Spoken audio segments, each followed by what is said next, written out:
It's time for the public inquiry to resume on the day 10 of week 3. Can I just check that everybody can hear me? I see some nods. And can I confirm that the live stream is working? I've got a thumbs up for that, thank you. As I was just doing then, just a reminder to everybody, if you make sure that any electronic devices are switched to silent or switched off, so any laptops, phones, doorbells on people's phones seems to be a thing these days of things going off. So today we're going to hear evidence, so arboricultural and heritage evidence from the applicant.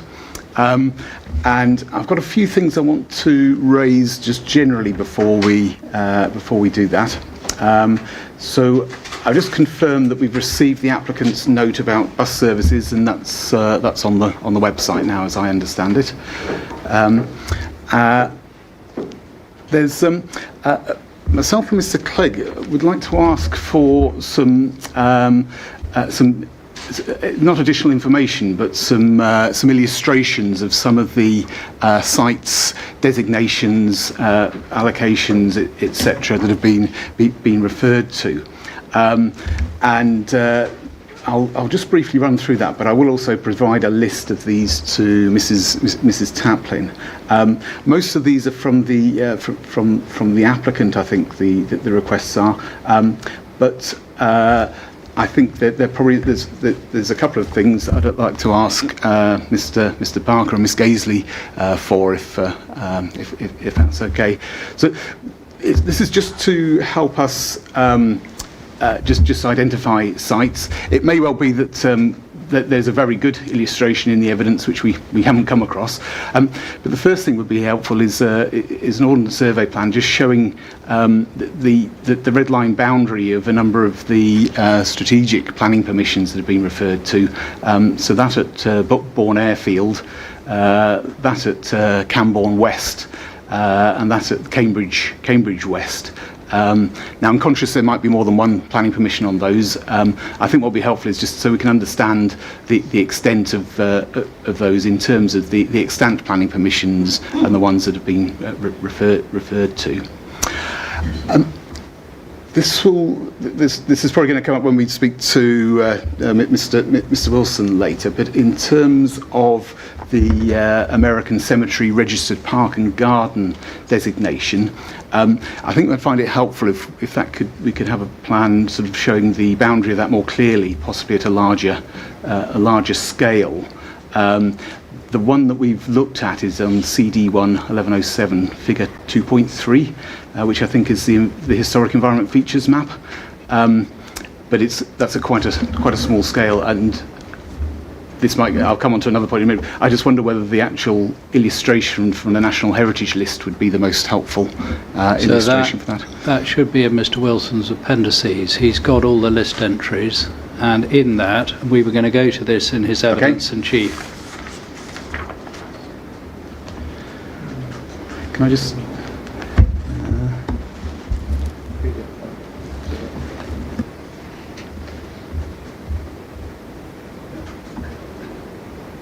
Okay, I've obviously missed that in his appendices. So in his appendices, there is the list entry for the various heritage assets, and I think at PDF page 11, Mr. Henderson's telling me, is where you will find it, but it's definitely there because, okay. And I'm intending to ask him about it in evidence in chief. Right. Well, thank you for pointing that. So and that's in his appendix to his main proof, is it? Yes, sir. Thank you. There's a whole. Unfortunately, there aren't bookmarks for each different list entry, so it's quite hard to find. I accept that. In my copy, I've bookmarked them so I can find them. Apologies. In fact, I've just literally opened it, and the page I've opened it on, number 11, is that plan, which looks like it is from the National Heritage List. Yes, so that's right. Thank you for that. So we won't promise to be able to have an answer to all your queries, but at least that one we can. And just for clarification, does that appendix include every entry on the list, or just selected ones? Well, every one that Mr. Wilson considered relevant and that he refers to. It may be that as a result of examination there are others, but they should all be in there. Okay, thank you. Again, you may be able to point me to a more detailed boundary, but again, the illustration of the boundary of the Madingley Woods SSSI, I think the one we were looking at was in figure 5.2, and the illustration wasn't that clear. So again, you may well say that it's actually included somewhere else, but a clearer illustration of the actual boundary of the SSSI would be helpful. But we'll look into that, sir. If there is one, we'll find it. Thank you. Also talking about figure 5.2, I don't think the Cotton Orchard County Wildlife Sites illustration. Which document? Oh, I beg your pardon. It was CD 11105. So this is in That's the environmental statement. Yes, it's the ecology chapter of the environmental statement. Give me a moment. Technical report, figure 5.2 on page.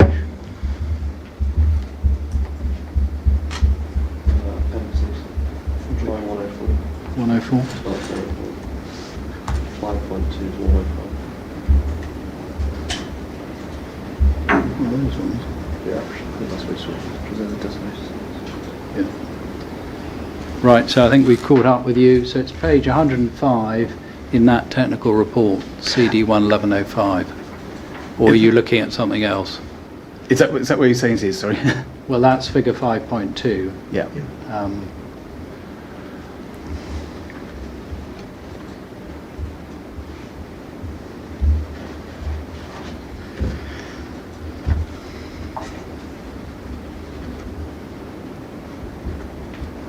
But so we'll see whether there is, because that is a rough indication, and you need the proper notification. Actually, is what you need of the SSSI.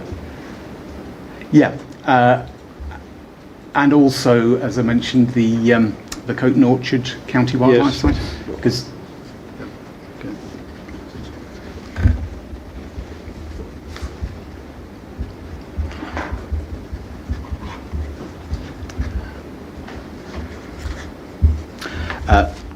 Two more things. I've almost come to the end of my my list.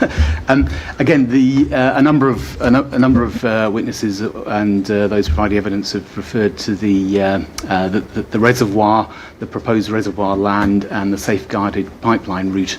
And we've seen various sort of illustrations of that. But it'd just be helpful either if you could signpost us to where we can actually find the plans which show that, or provide a plan which illustrates those. We'll do that. So. Thank you.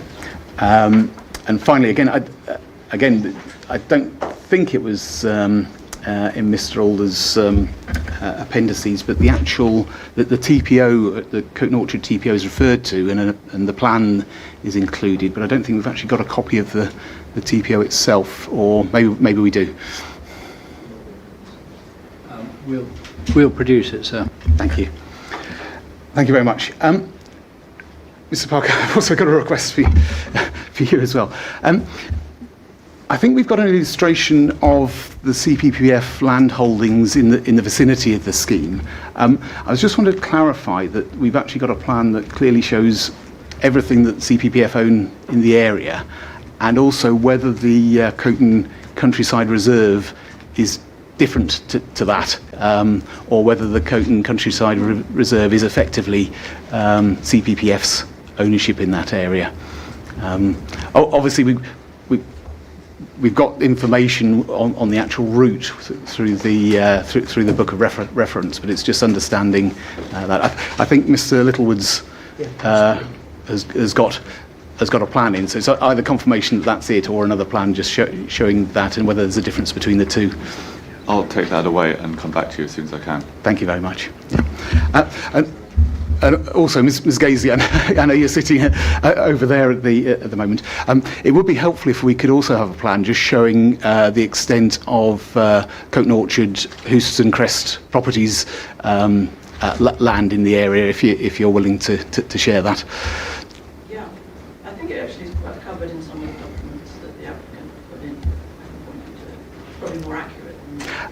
Yeah, it's just. I mean, a number of people who've made representations have sort of illustrated the land holdings they've got, and I wasn't aware that we had a sort of comprehensive one of the Coton Orchard Houston Crest one. But I'll dig it out. thank you very much. Okay, thank you. So I'll send that.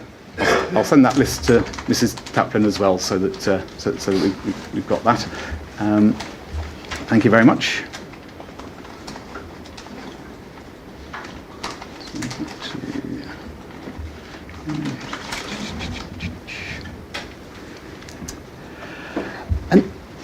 And just so I'm clear of the approach today, after we've heard evidence from Mr. Older, we're down to hear evidence from Mr. Wilson. Mr. Cameron, can I just clarify? Are you going to seek evidence in chief on all his evidence, or not the Clare Hall? Not Clare Hall, sir, because in the programme, he's programmed to come back for Clare Hall. So I'm going to ask him about, I was going to say everything, but things, matters other than Clare Hall. Thank you for clarifying that, because I've got a number of questions about Clare Hall and the West Cambridge Conservation Area, but if I can reserve those until Mr. Wilson's recalled, then obviously that'll be very, very helpful. So It's just Clare Hall aren't here today, yes, and he's programmed to do it later, and it makes sense to do that. Entirely, yes. I think if you don't take him through evidence in chief on that, then we'll be in a bit of a sort of quandary as to knowing what has and hasn't been said about it. It's the same approach to other witnesses. Thank you. Yeah.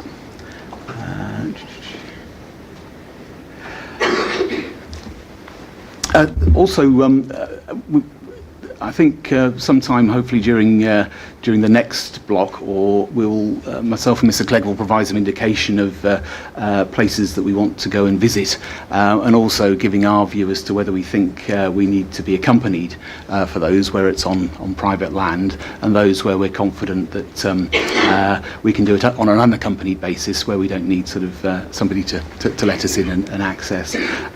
And just to let you know, we'll provide that in due course. But one of the things we probably will do, this is just to let you know what we do on an unaccompanied basis, is to travel on a bus on the route between Cambourne and Cambridge, and also to travel on one of the buses on the other guided busways, just to understand what it's like on a segregated route. Obviously, we understand the differences between the actual technical approaches on those. So that was just to let people know that we'll be doing that. So you may or may not see us on a bus at some stage. Right, in a second I'm going to ask Mr. Cameron to take Mr. Older through evidence in chief. On the programme, I've got noted down cross-examination by Mr. Parker and also Ms. Gaisley. Also, Mr. Cameron, we're down for an estimate of about 1.5 hours for evidence in chief. Do we think? Mr. Henderson's calling Mr. Alder. Oh, right. Okay. And also, Mr. Parker, you've got half an hour for cross-examination. Is that a reasonable estimate, or? Subject to what Mr. Alder says in examination chief, I don't think I will have any questions for him. In fact, given the content of his written evidence, so okay, that's the current intention. Thank you. And Ms. Gaisley, you've estimated about quarter an hour for asking questions. If I can take Jack's allegation as well, I'm going to need 15 minutes. You think you'll need more than 15 minutes? Okay, how long do you think you might need? Depending how quickly Mr. Rocker answers. We have half an hour, 40 minutes. Okay. Thank you. Well, it sounds like, as Mr. Henderson's not going to take quite so much time, and Mr. Parker might not be taking much time at all, that we can fit that into the programme. Can I just check, is there anyone else opposing the scheme on grounds of the trees at Coton Orchard, which is the focus of Mr. Older's evidence, who also wants to ask any questions? No, thank you. In that case, if I can ask, Mr. Parker. Sorry, so it's just while we're on document, there's one document which we would like to offer you in relation to The highway boundary, while we're hearing from Mr. Wilson later, there was a question or an issue that came up in Mr. Baker's evidence about the extent of the highway boundary in the vicinity of the American cemetery. Just to make clear, the appendix to Mr. Johnston's proof has the highway boundary marked on it. And I'm not sure what Mr. Cameron is going to deal with Mr. Wilson, but that is based on the actual highway boundary map. The actual highway boundary map, however, isn't in evidence as such, but we can provide that if there is any concern that the lines on Mr. Johnston's drawings in his appendix don't reflect the highway boundary. But I just wanted to avoid, as it were, any unnecessary dispute about where the highway boundary was compared to the scheme drawings that PPF has produced, because they are based on that plan which we have.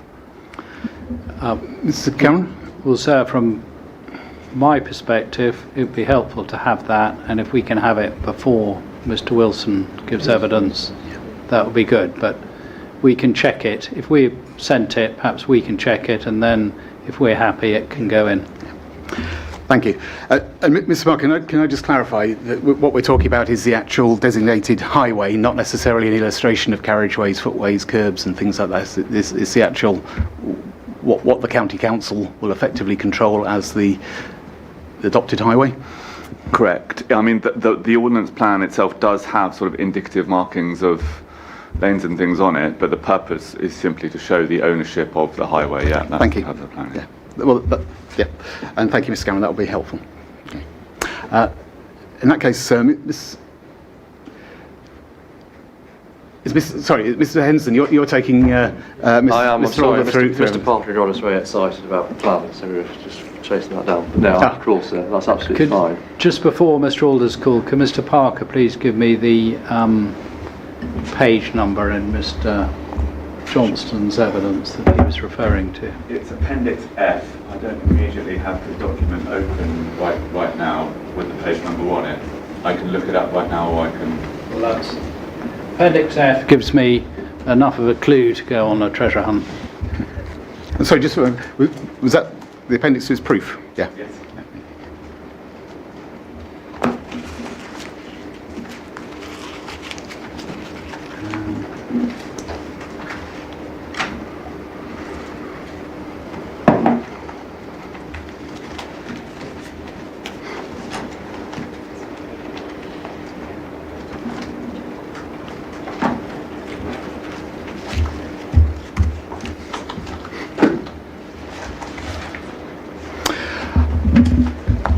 Okay, Mr. Henderson. Yes, thank you very much, sir. Thank you. And I'll start by introducing Mr. Alder by reference to his proof. Mr. Alder, if we pick up your proof, please, your internal page 3. Yes. You explain paragraph 1.1, your name is Chris Alder, you're an associated director and consultant with the Barrel Tree Consultancy, an arboricultural consultancy practice based in Hampshire. In that role, you deal with all aspects of urban tree management, and you've experience in dealing with trees and woodlands, I should say, in the planning system. You then give us a rather lengthy list of your qualifications, including the Master of Science degree in Resource Management Arboriculture from the Middlesex University, you're a Chartered Forester, and you're a Fellow and Registered Consultant of the Arboricultural Association. In the next paragraph, paragraph 1.2, you explain that you've been working with trees since 1989, starting off with practical hands-on experience as part of a large estate dealing with forestry, woodland and vegetation management. Subsequently within a local planning authority, first East Dorset District Council, secondly North Dorset District Council, and then moving into private practice in 2001, first as a lead arboricultural consultant at ADAS, and then more recently, since February 2008, in Barrel Tree Consultancy.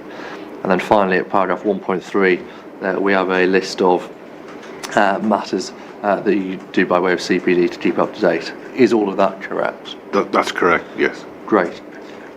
First topic, please, the relevant trees for the purpose of your evidence. Can I ask you to turn up, please, page 6 of your evidence? You've undertaken a survey of several trees within the orchard, and by reference to page 6 and the images there, can you explain which trees you looked at as part of your evidence, please?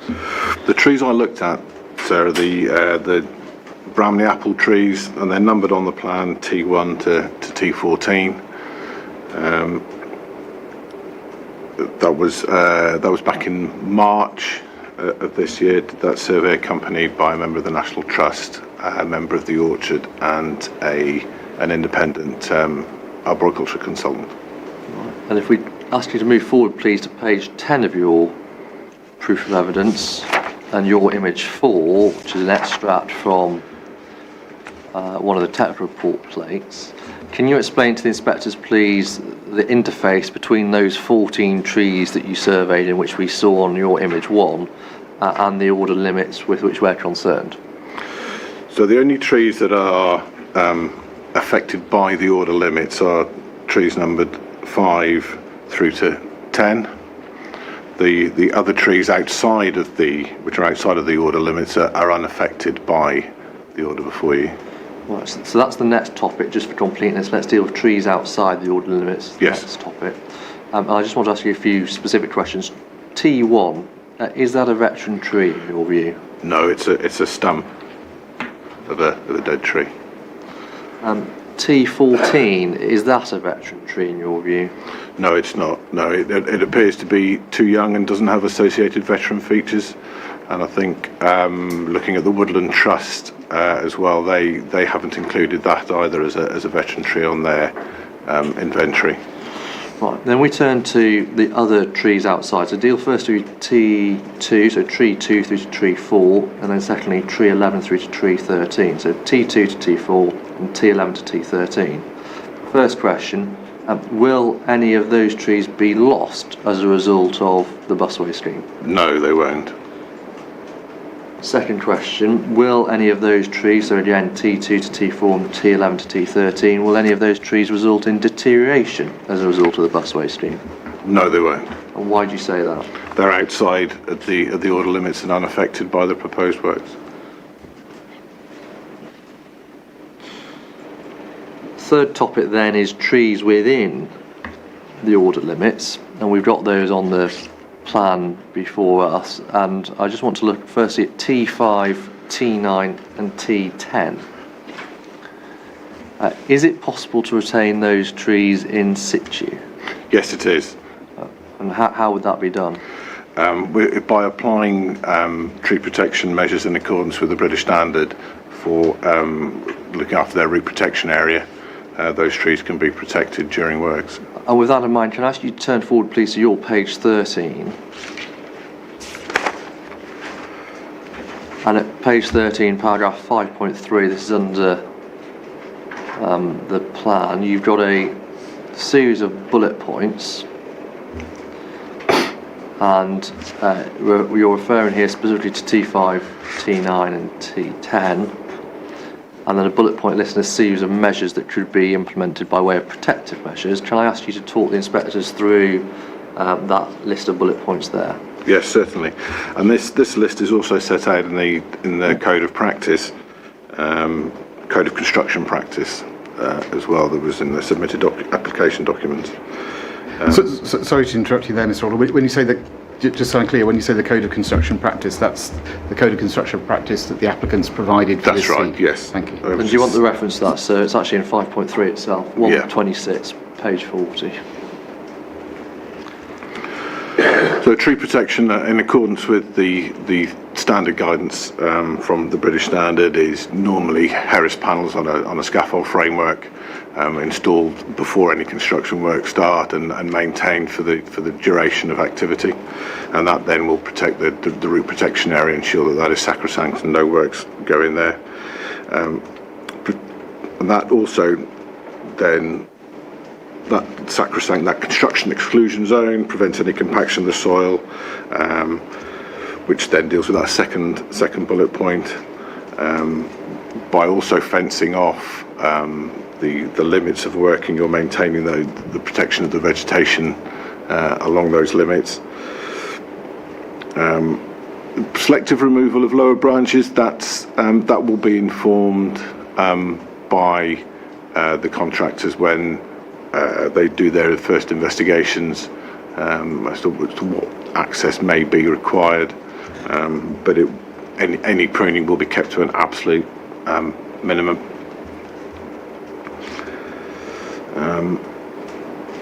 You've then got guidance, 2 guidance bullet points, which we can take together.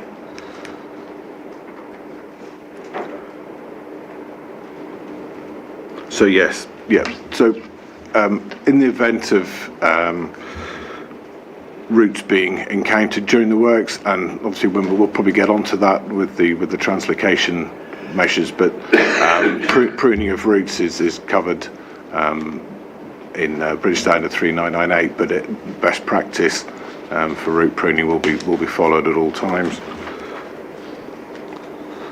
And then over the page you've got mentions of any trees on any highways, which we don't need to worry about with Coton Orchard, these trees we're talking about here specifically, and then monitoring is your final bullet point, is that right? Yes, that's right. Well, thank you.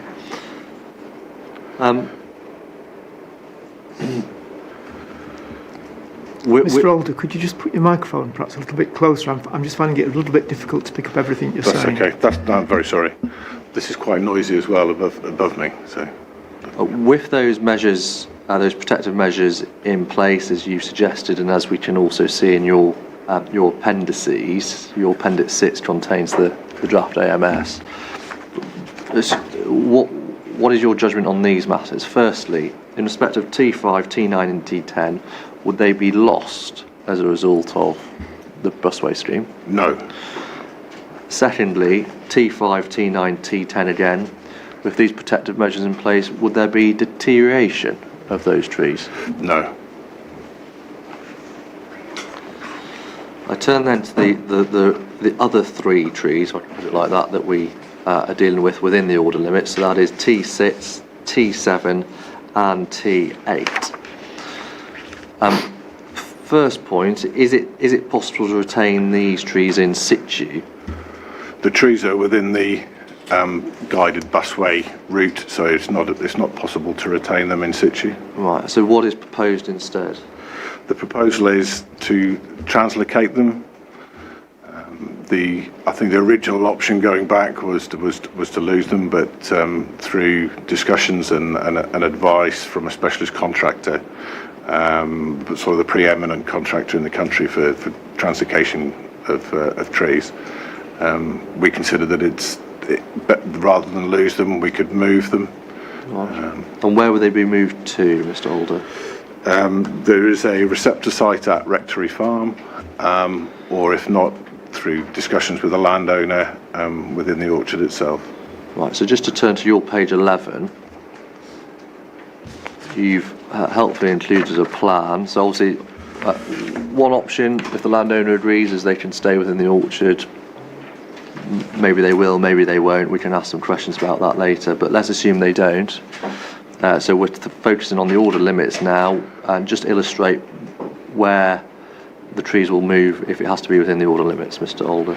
So if you can look at image 5, which is the Google aerial view on page 11, that indicates the bottom part of the field at Rectory Farm, and again in the plan, in the image extract below that at image 6, that indicates in the corner there of that field. And is that location that you've identified in Rectory Farm a suitable location in your view? In my view, it is. Yeah. Why do you say that? There'll be very similar conditions. I reviewed the trial trenches of the geotechnical report to see what the soil characteristics were, and there are trenches taken at Rectory Farm and also on the western side of the road, not in Coton Orchard itself, but the western side of the road. I can't remember the name of the road now, I'm afraid. Cambridge Road. Cambridge Road. Yeah. So those trial trenches, they came back with similar results, saying that the soil was of a clay silt. Sorry. Right. Now, Mr. Alder, is one of those locations a preferred location? Well, ideally, it would be in discussion with the landowner to keep the trees as close as possible to the location that they're being moved from. But Rectory Farm is very, very close. It's adjoining land to the orchard.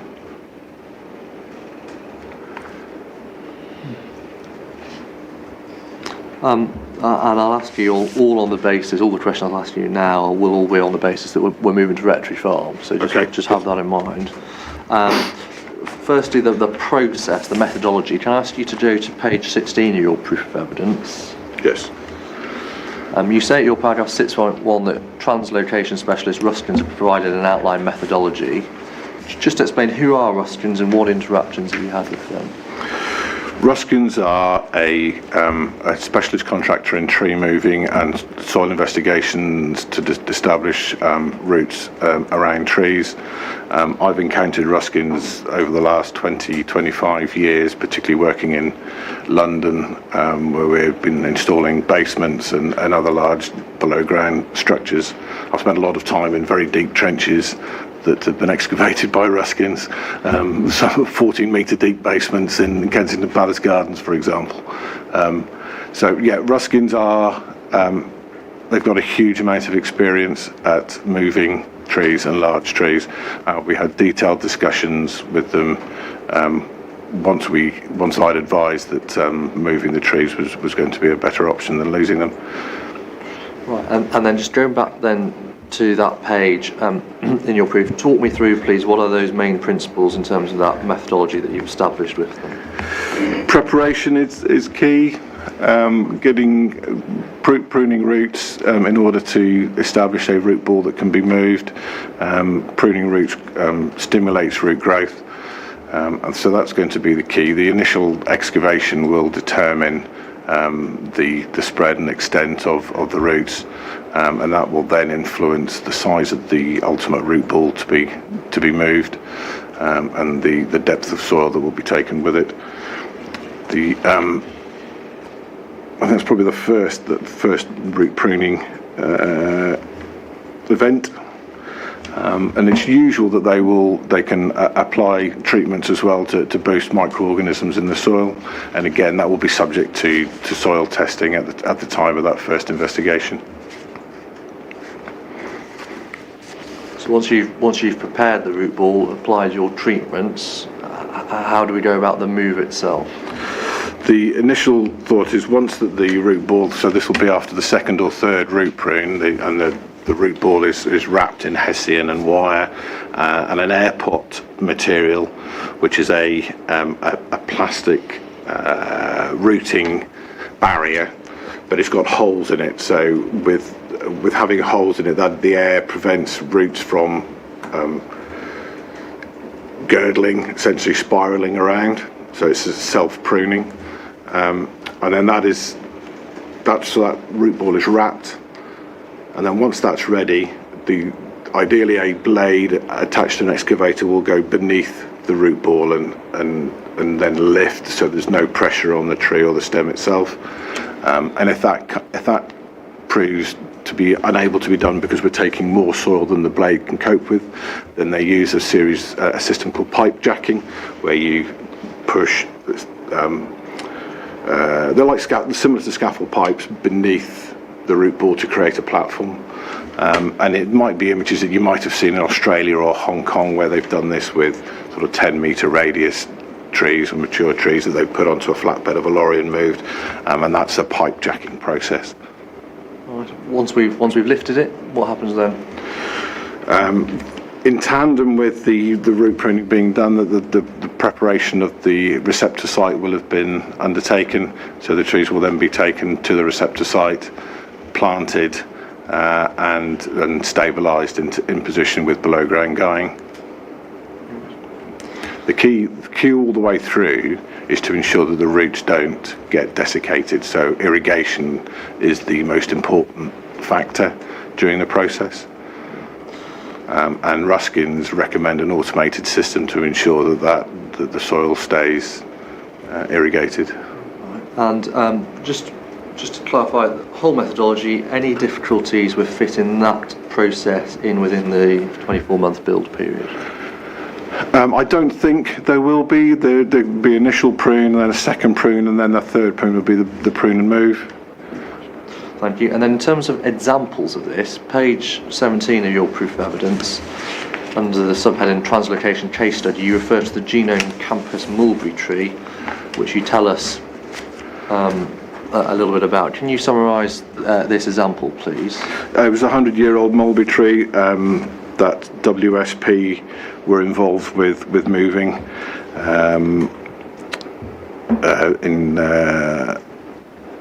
to the campus. Civic Trees, in this case, did the work. There is a précis of how they did it in the appendix, and again, it's a very similar methodology. The principles remain the same for moving trees, about preparation, pruning of roots, and maintaining irrigation that the roots don't dry out. And let's just have a look at that, please. So your appendix is Appendix 5, which is PDF 15 in the electronic. Yes.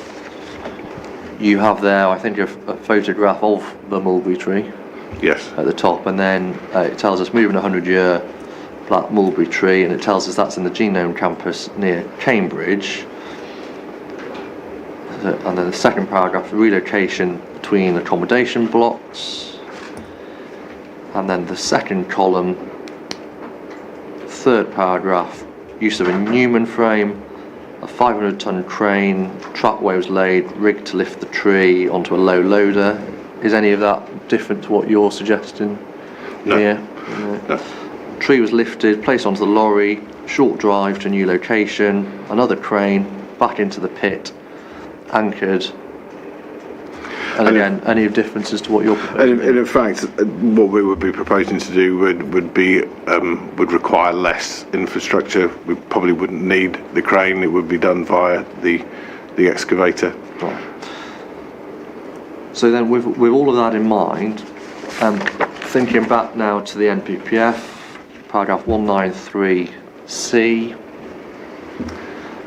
assuming we undertake the translocation to Rectory Farm in the way that you've suggested, is there loss of T5, T9, or sorry, T6, T7 or T8? Is there loss of T6, T7 or T8 for the purposes of paragraph 193? No, they won't be lost.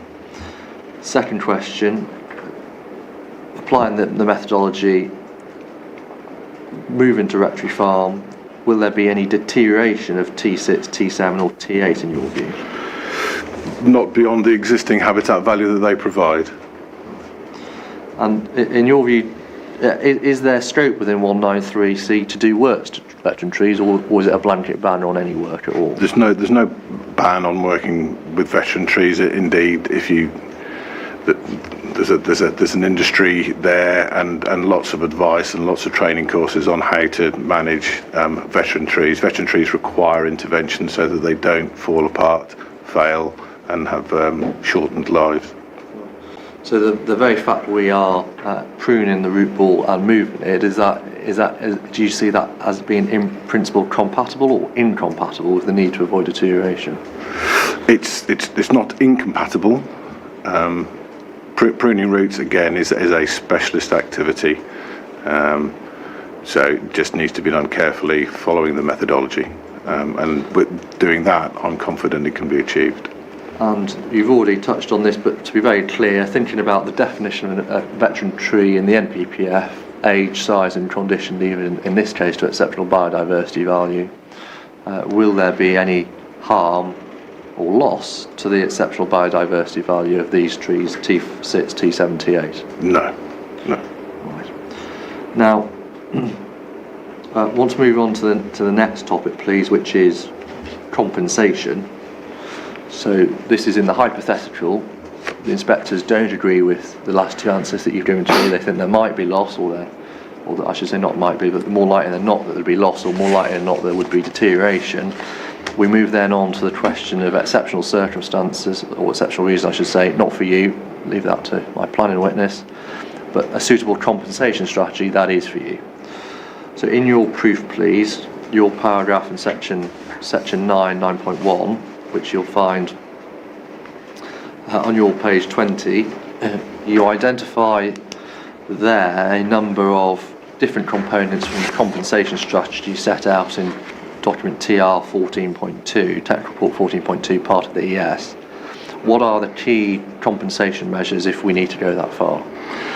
New planting to create or maintain the the diversity of species, using the same species that are already within the orchard, and to create future veterans by undertaking new planting, and obviously monitoring the works that have been done to ensure success. So you've already dealt with the fact there will be the same species as we find in the orchard at present. At scale, could we replicate in terms of scale that which is potentially lost or deteriorated? Yes, because there are a limited number of trees that I'm specifically dealing with. Yeah. And can all of that be done within the order limits? I believe so, yes. With that in mind, can I ask you to pick up, please, CD 1903? So CD 1903. And Yes. you'll see on the first page the standing advice from Natural Inland and the Forestry Commission. And can I ask you to turn forward, please, to PDF page 9. Yeah. Yes. There's a subtitle, Compensation Measures. Yes. And ask you to turn over the page. You already dealt with one of these, which is the final bullet point. Plant or protect individual trees that could become veteran and ancient trees in the future. As I understand it from your last answer to me, that is something that would be done by the compensation principles that you've set out. That's correct, Right? yes. What about the preceding bullet points, managing ancient and veteran trees to improve their condition? We've got a number of trees that would be retained in situ, 5, 9 and 10 within the order limits. Would they be subject to such management?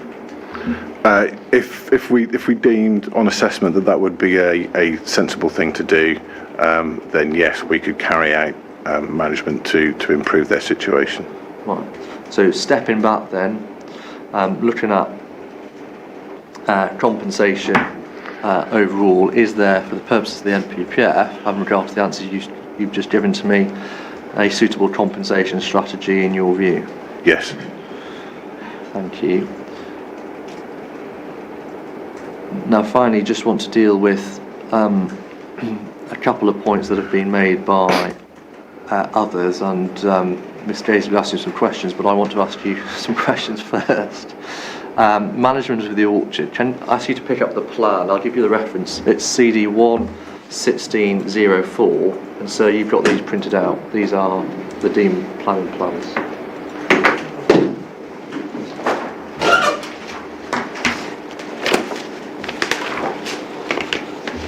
Is it sheet 13? I think it is PDF page 15, so yeah, that sounds right to me. Yes, I have that. So you've got that, Yes. Mr. Alder. Grateful, and it is sheet 13 of 17, so you're... sheet 13. That's right, so yeah, absolutely.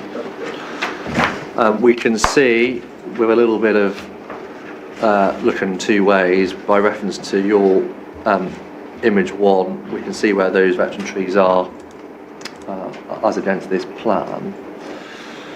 The orchard itself will fall then on both sides of the busway, Yes. and we noted, we talked about this, accommodation works in the form of the two blue, slightly diagonal coloured lines. Do you see those? Yes. My question, in that circumstance, the busway as shown there, with those accommodation works, will there, in your view, be space on both sides of the busway to tend to the trees which are outside of the ordered limits? Yes, if those crossing points are wide enough for the orchard tractor and machinery to get across, then yes, that'll be absolutely fine. Yeah, and in terms of those trees, what sort of equipment are we talking? Hand tools? Are we talking very large machines? What are we talking might be required to maintain the orchard on both sides? I would imagine a tractor would probably be the largest machine that they'll be required. And do you, most of it would be hand tools and ladders. Hand tools and ladders mostly. And do you anticipate any greater difficulty with maintaining those trees in this scenario compared to the present position? Just have to cross the busway. Yeah. Thank you very much. So they are questions I had for Mr. Alder in his evidence in chief. Thank you, Mr. Henderson.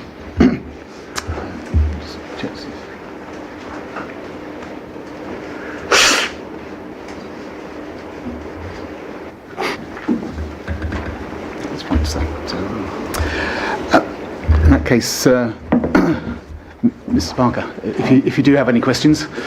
I do have a couple of clarificatory questions, but I wonder whether Ms. Gaisley might want to go. I'm happy to go first, but I don't want to. It was just a couple of points of clarification. If you just clarify, then I'll ask Ms. Gaisley to. Mr. Alder, you talked about the methodology for the translocation of the trees, and you talked about the pruning that would be required. And I just want to clarify exactly what we're talking about. If you can take out your appendices, please, which has the Ruskin's outline translocation methodology in it. That's appendix, I think in your proof you refer to it as appendix 4, but I think it's actually appendix 3, or it is in mine when you actually go to the document. Do you have PDF? Yes, so it starts on page 7 PDF. Right. But I just want to ask you about page 8. Yes. So it's at paragraph 1.0, the first paragraph. Yes. It talks about, as you mentioned, the 2 prunes and then the prune and transplant. And the time scale envisaged here is first root prune autumn 2025. Can I just confirm, is that because it needs to take the root prune needs to take place after the summer, or what is the sort of, we've got the 3 autumn prunings and transplant here. When can that pruning take place in the year? Autumn, because that is as the trees are starting to go into dormant phase. Okay, so obviously the first prune here is autumn 2025. Now let's assume that we don't have a decision from the Secretary of State until, I don't know, for the sake of argument, some point spring, summer next year, or at any time after Christmas, say. Does that mean if the order were made and planning permission were granted, does that mean that first root prune would then be in autumn 2026? Yes, that's correct. And so then we'd have autumn 2026, autumn 2027, and then transplant 2028. And it, as I understand it, is it right that it wouldn't then be until autumn 2028 that the land would be cleared and available for development as part of the busway? That's, as it were, the very earliest that the land would be available. Potentially, but I think if you have a quick look at 1.2, a little bit further down, the Ruskins are saying that their initial route investigations will influence the root ball size and could alter the root pruning recommendations, so they may be able to compress that. But is it equally the case that it might be that it becomes longer? It wouldn't be longer, but it would be the 3. That would be the longest. So is it fair to say for the inspector to have to make the decision, it is a reasonable scenario for them to assume that it will require the 3 prunes, albeit that it could be shorter? Yeah, that's reasonable. Okay, and just in terms of my question then, is it in reality going to be autumn 2028 on that reasonable case at the earliest that the land would then be available to be built on for the purpose of the busway? As it stands, that would appear the case, yes. Thank you. Those were the only questions I had. Thank you. Actually, just one point of clarification, Mr. Alder, whilst we're on the Ruskins report. The Ruskins report uses an abbreviation or an acronym BRIX, a bricks level. Could you just tell me what that is? Because I couldn't it's an assessment of the tree's health by measuring leaf fluorescence and sugar content.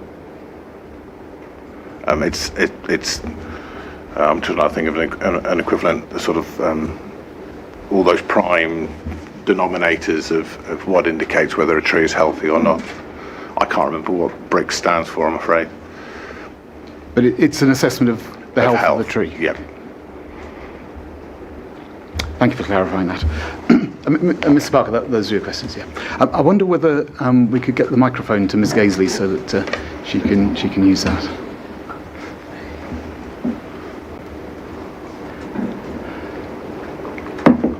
Is that working? I think so. Is the red light on? The red light's on. Thank you. So, Ms. Gaisley, if you'd like to ask Mr. Alder your questions, please. Yeah, can I just say I'm not feeling very well today, so if my mood reflects that, it's nothing on how I feel about yourselves or the inquiry itself. I just feel crap. So all my questions relate to Mr. Alder's proof of evidence and appendix, and they can largely be followed by referring to the final page, PDF, page 30, with the map there, of the appendices that contains the map. Oh, yes. Yep. Yeah, the map Yep. which is labelled Tree Protection 25024 TPP01. And with your agreement, sirs, and Mr. Alder, I propose, just so that we can get us all out here quicker, that I don't repeat lengthy document numbers, and when I refer to the veteran Bramleys within the order limits, so the red lines, I mean the 6 trees marked T5, T6, T7, T8, yeah. Okay. So, oh, and the other thing, I keep looking at my watch because it's telling me I'm not dying or about to die. In your proof, Mr. Alder, you explain that you visited the site on the 18th of March and that all your observations were of a preliminary nature and did not involve any climbing or detailed investigations beyond what was visible from accessible points at ground level. That's correct. So, yeah, so it's fair to say that the evidence is based on a single visit at ground level with no inspection of routes or internal structure. That's correct. Right. Thanks. And Mr. Alder, is it a fair reflection of your conclusions in your proof that 12 trees of the apple species Malus domestica, cultivar Bramley seedling at Coton Orchard are veteran trees, and that all 6 of those within the order boundary are veterans? That's correct, yep. Thank you. See, we're going to get through these quite quickly then.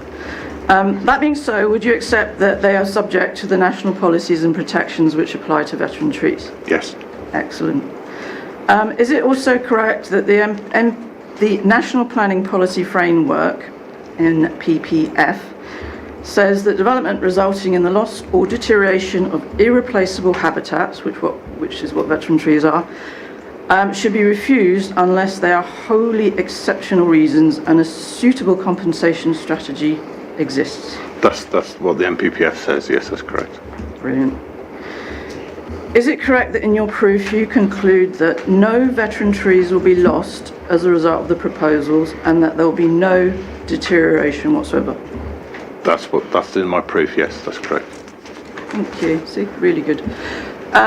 It is your evidence that the veteran Bramleys can be successfully translocated, and in support you rely on a single case study of the mulberry moved at Genome Campus. Is that correct? No, that's not correct. I don't rely on one single case study. I rely on my experience of dealing with Ruskins as specialist translocation experts. But that's the only example you cite? That's the only example I cite, that's correct. Okay, that's fair.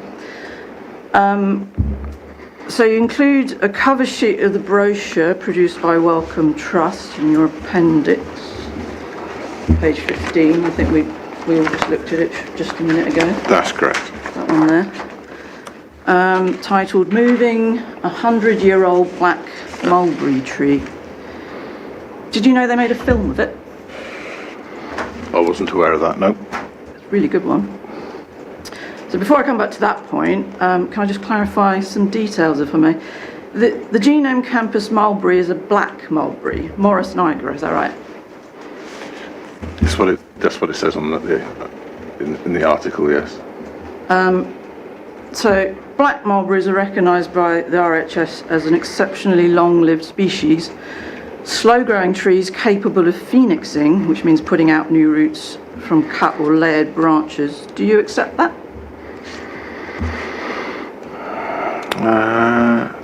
Mulberry, yes, they do live a long time. Yeah, for their size.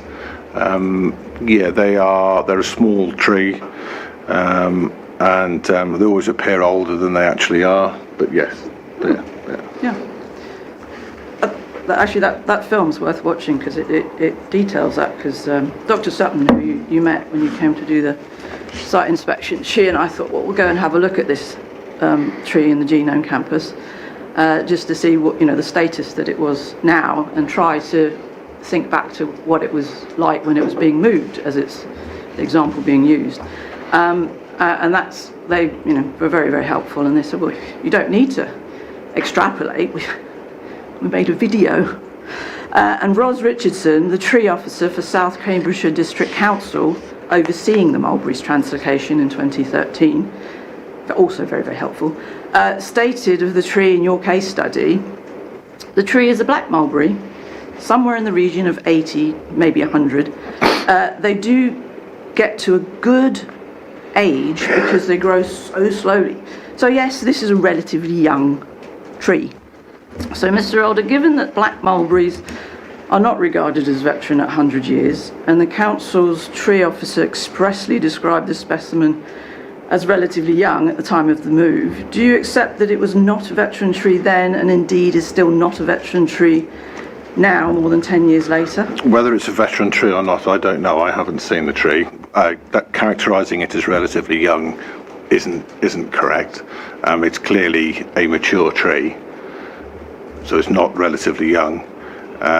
And if you look at if that's 80 years old of that size, that's a similar age and size to the apple trees that we are referring to. The apple trees that we're looking at are very slow growing as well. Their stem diameter over 100 years, that's less than a centimetre a year in terms of growth, which is very slow. The South Cambridgeshire District Council tree officer got it wrong then. Okay. But by contrast, Malus domestica, the apple, is actually short-lived, seldom more than 120 years, with only rare cases reaching 200, whereas a black mulberry can reach 400, 500, and in exceptional cases, maybe even more than that. And the apples are usually grafted, poor rooting, so instead of the phoenixing described about the black mulberry, and Bramley seedling, which is the specific type of tree at the orchard, in particular because it's a triploid apple, meaning it has 3 sets of chromosomes rather than the usual 2, making it genetically much more complex, much less resilient and more disease prone, and therefore far less robust than a mulberry. Would you accept those facts? Less robust than a mulberry. I've been on a seminar where orchard experts describe Bramleys as the beasts of the orchard because of how vigorous and resilient they are. The term veteran, I think, was characterised by David Lonsdale in his book, which is part of the submissions, as survivors. They have dealt with everything that life has thrown at them. So whilst I agree with some of what you say, I don't agree with all of what you say. Right. So they're going to be... But even within your proof, you wrote that orchard trees, apple trees, are short-lived. Relatively short-lived. Relatively short-lived, yeah, for their species. Whereas mulberry, by comparison, are much longer-lived. They tend to be longer-lived, yes. Yeah, than an apple. Okay. So while you say that the black mulberry in your case study, it wasn't a young tree, so you disagree with the council's tree officer, but would you agree that it's not a veteran tree? So it might be mature, maybe, but not veteran. I don't know whether it's a veteran or not. I haven't inspected the tree. Right, so in your cited case study, you haven't reviewed the contemporaneous record, including the council office description of tree, and then what is the evidential basis for relying on it then? It was recommended that it was a case close by that was dealt with by WSP through Civic Trees, a specialist contractor. The example is how moving a large tree of that size can be successful. Okay.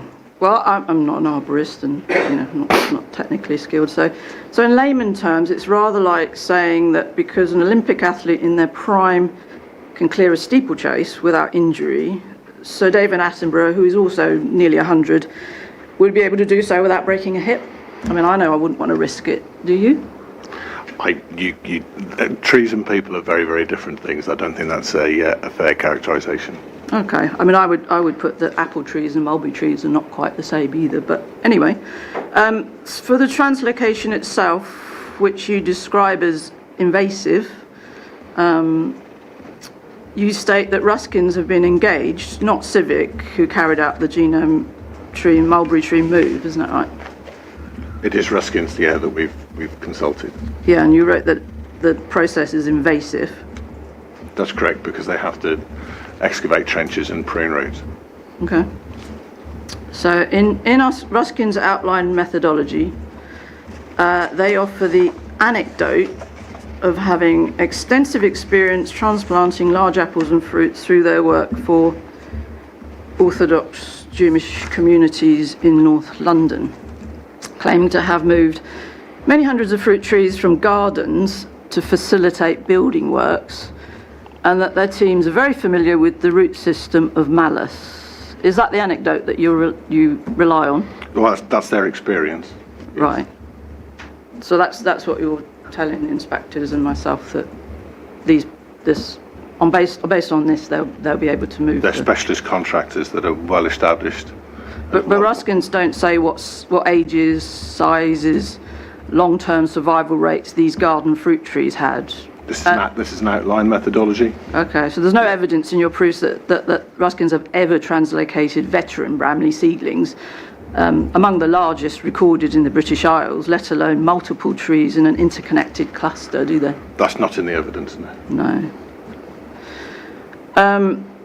And they also write, our recommendations are currently based on images of the trees only. So Ruskins have never visited Coton Orchard, never surveyed the soil, never physically examined the trees. Is that correct? That's correct. Right. Now, your plan shows the 6 veteran Bramleys in close proximity within the order boundary. Scientific studies show that neighbouring apple trees frequently form natural root grafts, share root systems, and are linked by common mycorrhizal networks. So disturbing the soils to move 3 while constructing around the other 3 carries a real risk of harming the entire cluster, doesn't it? There is a risk. There's always a risk when you're excavating a trench and pruning routes, which is why you engage people that know what they're doing in order to minimise and avoid any harm. But Ruskins haven't showed they know what they're doing. They haven't even visited the site. It's all down to detailed investigations would they be instructed. Okay. So on your plan, the order boundary lines, the red ones, cuts directly through the RPAs, the root protection areas of, and here we go for the numbers again, T5, T9 and T10. Any construction or permanent boundary fencing along that line would intrude into those root zones, wouldn't it? Well, I would imagine, and this would be subject to detailed construction design, that the tree protection line will follow around to the edge of on the south side would be the edge of the maintenance track, and on the north side would be the edge of the new swale going in. So I don't imagine that during construction there would need to be hoarding going through the RPA of those trees. Well, what about just along the boundary lines themselves? Because surely there needs to be fencing for safety, health and safety, and other such things. So along those red lines, which yeah, and it's to hand dig post holes is a common thing that is done all over the country within root protection areas of trees without causing any harm or damage. But looking at the red lines, it goes right through those 3 trees. It doesn't go through the trees. It's next to the trees, and that would be subject to on-site agreements as to the most appropriate location for any boundary fencing. So you might move the boundary fencing. But you say it goes adjacent to the trees, but it goes, I mean, the roots extend far beyond the trunk underneath the ground, doesn't it? Yes, that's the point of a root protection area. Yeah, well, I'm just saying when you're putting in the fencing, that's not root protection, that's fencing for the order boundary. Yes. Oh, that's right. And the canopies themselves overhang the proposed busway corridor. These would be future pressure to prune back to maintain clearance. That's another form of deterioration, isn't it? I don't think they do overhang the busway corridor. No, the canopies don't overhang the busway corridor. Including... They don't overhang the maintenance track to the south, and T5 doesn't overhang the swale on the northern side. Okay. As for the timetable, I think Mr. Parker's already covered that, so let's skip that one. Tree protection order. You confirm in your proof that South Cambridge District Council's Planning Committee approved the TPO on the 12 Bramleys by majority, making a qualification that it was against officers' recommendation. Did you know that the tempo score was 16 for the Bramleys? Yes, yeah, I've seen that report. Can you just enlighten the inquiry what a tempo score of 16 means? That a tree preservation order would be suitable according to the officer's assessment at the time. I think the terminology is definitely merited. Freedom of information emails released to journalists show the officer described the TPO as a political hot potato, and his manager replied it was not considered expedient given the C2C busway. So noting the SDC is one of only... Sorry to interrupt, Ms Casey. You're referring to a number of documents. Has Mr Older seen these, or are they in the inquiry? Or they're in the public domain. Okay, so maybe I can continue the question just based on the score of 16. Well, I just think, just make sure, I mean, I think it's a bit unfair if you're asking questions of documents that you haven't provided to that. But if you carry on with your question. Yeah, let me just finish the... I didn't jump in because Mr Alder's managing valiantly, but obviously if he can't answer the question, he'll say we'll have to stop at that point, but he'll help you so far as he can. Okay. So, knowing that and that the tempo score was 16, do you accept that the officer's recommendation against a TPO does not reflect the amenity, heritage or ecological value of the trees?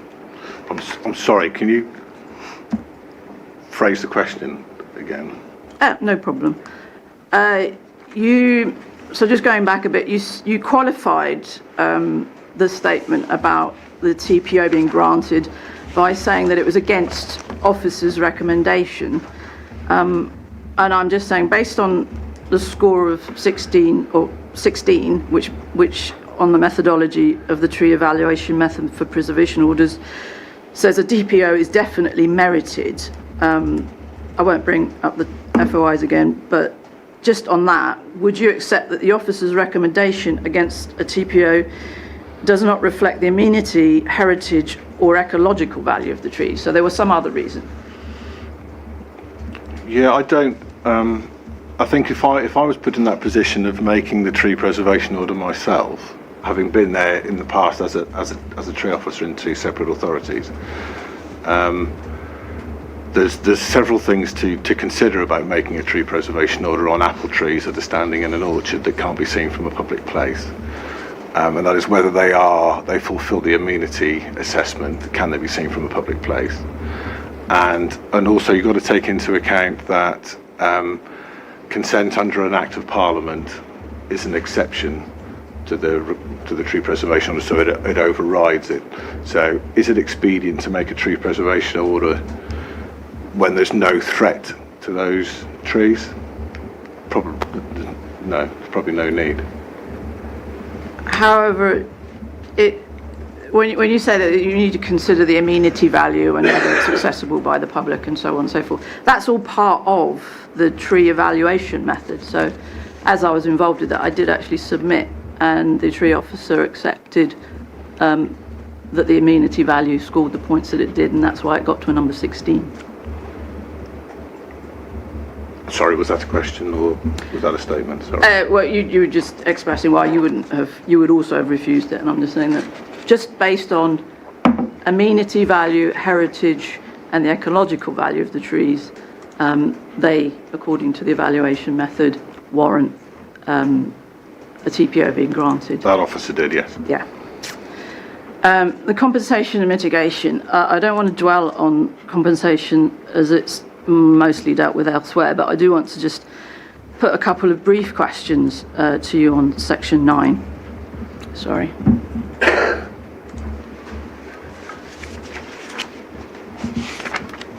Your strategy suggests that new planting will improve connectivity, but the busway itself cuts a swathe across the orchard, severing north-south links to Madingley Wood and Coton Reserve.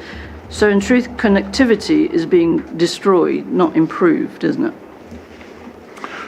Yes, there's going to be a busway through the orchard, that's correct. Yeah. And you also propose planting new trees for succession, but the owners have already planted succession trees, and the orchard is already a healthy, biodiverse habitat. So your measures add nothing, do they? Planting more trees must add something. After you've taken away 490? I'm only dealing with those specifically 6 trees within the order limits. Okay, fair enough. Just on that, so we've planted a Bramley right next to one of those, grafted from the Bramley seedling, and it's right next to it now. It's about 2 years old. How long before that becomes a veteran? It's not a question of time only. It's a question of those features that are associated. So features create the veteran. The veteran has, for a veteran tree to be a veteran tree, it has to have gone through a long life and be exposed and have exposed heartwood and hollowing and branch there. So it's not just age on its own. The MPPF is age, size and condition. So okay, but yeah. You're the expert. You know far more than me. So that tree that I planted a couple of years back, roughly, when would it become a veteran tree comparable to the one that it's grafted from? Well, though the current trees are 103 years old. At least, yeah. So, and they've been in that condition for 20 plus years. So, yeah, so if you've just planted a tree, then you're probably looking at 70 years-ish for those veteran characteristics to start to be important and interesting. Might be sooner, might be later. It just depends on how that tree develops over time. Yeah, fair. So new planting, if inspectors decide that translocation is not possible, new planting to mitigate for these trees is going to take at least 80 years. It's going, and that's how trees work. Yes. Yeah. So mitigation is going to take quite some time, if indeed it's possible. So to recap, there's no dispute about the amenity value or the veteran status of the Bramleys. Your assessment rests on a single ground level visit. Ruskins, the firm engaged to move the Bramleys, proposing to either drag them on the floor or lift them on a crane. Actually, you've already said a crane doesn't work. Sorry, Ms. Casey. I think if you're asking, what would be helpful is if you're just trying to get Mr. Older to confirm your understanding. I think if you make a statement, can you let Mr. Older respond to each one, please? Okay. If that's what you're doing. I was just summing up what all the questions I've asked so far. Yeah. Well, this isn't you giving evidence. You're asking him questions. So I think if you're wanting to clarify that your understanding is correct, that's fine. So if you could just ask a statement at a time, then Mr. Older can respond to that. Okay, thank you. So there is no dispute about the amenity value or the veteran status of the Bramleys? There's no dispute about the veteran status of the Bramleys. Okay. Your assessment rests on a single ground level visit? Yes, I've been to site once. Yeah. Ruskins, the firm engaged to move the Bramleys to the receptor site, which is at the base of the M11 bridge, has never set foot in the orchard, never surveyed the soil and worked from only photographs? Yes, and the advice of those that have been to site, yes. And the only transplant example you cite is a black mulberry, which is a different, more resilient species, described by the tree officer as relatively young. One specimen moved from courtyard to courtyard and not multiple bramleys and in an interconnected cluster with an established biodiverse habitat. Is that right? It's a different tree, but the principles of being able to move a tree of that size remain. So in these circumstances, Mr. Older, do you still maintain your evidence that there'll be no deterioration or loss of veteran trees as a result of the applicant's proposals? Yes. So the inquiry is asked to accept a guarantee of no deterioration when neither you nor Ruskin's examined the roots, Ruskin's never visited the site, and the only transplant example is a different species? That's correct. That's all the questions I've got, thank you. Thank you, Ms. Gaisley. I think myself and Mr. Clegg have probably got a few questions, Mr. Older.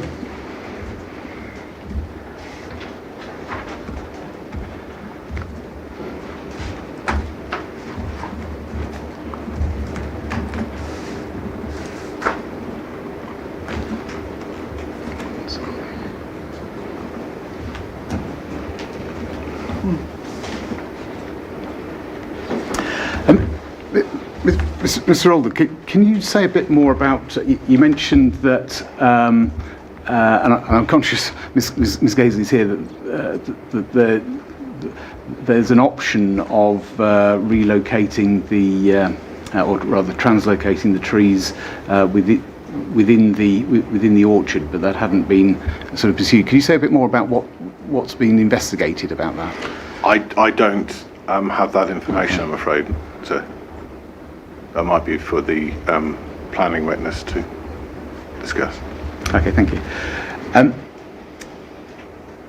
In terms of the plan in your appendix, the one that Ms. Gaisley took you to, can you explain a bit more about the construction exclusion zone, which I think is shown with the black dotted line? Yeah. Underneath the sort of the notation of the construction of the busway appears to show a change in ground levels, with it looks like I think a slight embankment. If I've got I think the phrase tadpoles the right way around. Sorry, yes, I think it's a very slight batter. I think so. That would just be a little bit of topsoil, just going up to the curb edges. Or well, the swale on one side and the maintenance track on the other. So what are the implications then for those construction exclusion zones, in that they're obviously shown within the construction exclusion zones? Putting that sort of small amount of material won't have any impact on the trees, and I think probably when it gets to detailed design, we can probably ensure that is kept to an absolute minimum, sir. And how would that actually work in practice? How would you envisage that working? Well, there could either be a little sort of retaining structure rather than battering the soil back to create that embankment. So you could have a retaining structure, such as a double height curb or something along the edge of the maintenance track to the south. And with the swale on the northern side, whether actually an embankment would be required there, I don't know whether that would actually be necessary or not.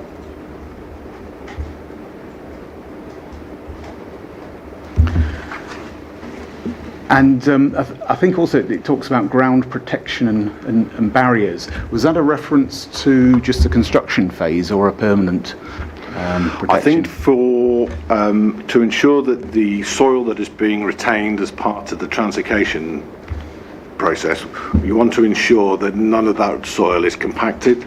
So if there were any vehicle movements for whatever reason required in that area, then ground protection would be absolutely necessary to ensure there's no compaction to that retained soil.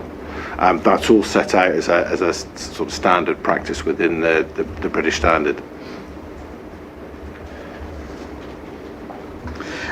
And you mentioned that you didn't think that a sort of slight land raising would be harmful to the trees through the root protection area. I mean, can you say a bit more about that as to why you don't think that a slight land raising? Sorry, I'm using the term slight. I don't think you used the phrase. Yeah. So mineral. So a topsoil granular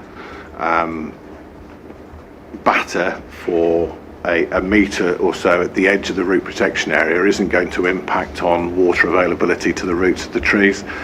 That's not going to compact the soil either. It's almost a cosmetic feature, which is why I think you're probably right. We could avoid having to use that to the I mean, just to be clear, when you said I might be right, I wasn't suggesting anything. I was asking questions. Sorry. No, I can do. Thank you.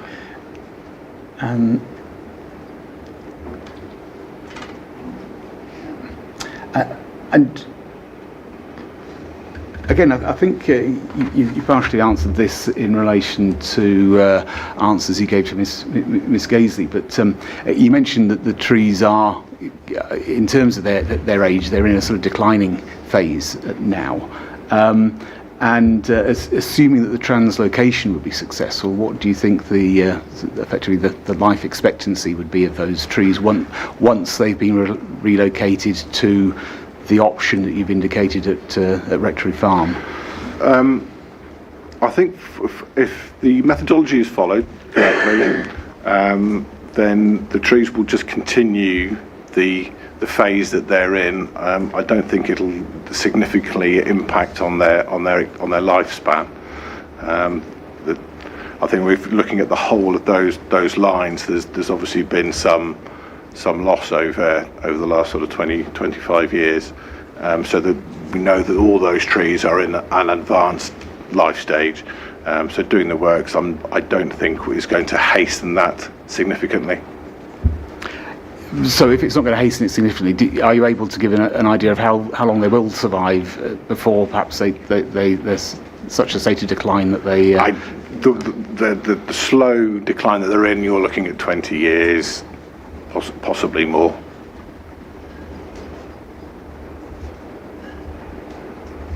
I think I say that in my brief.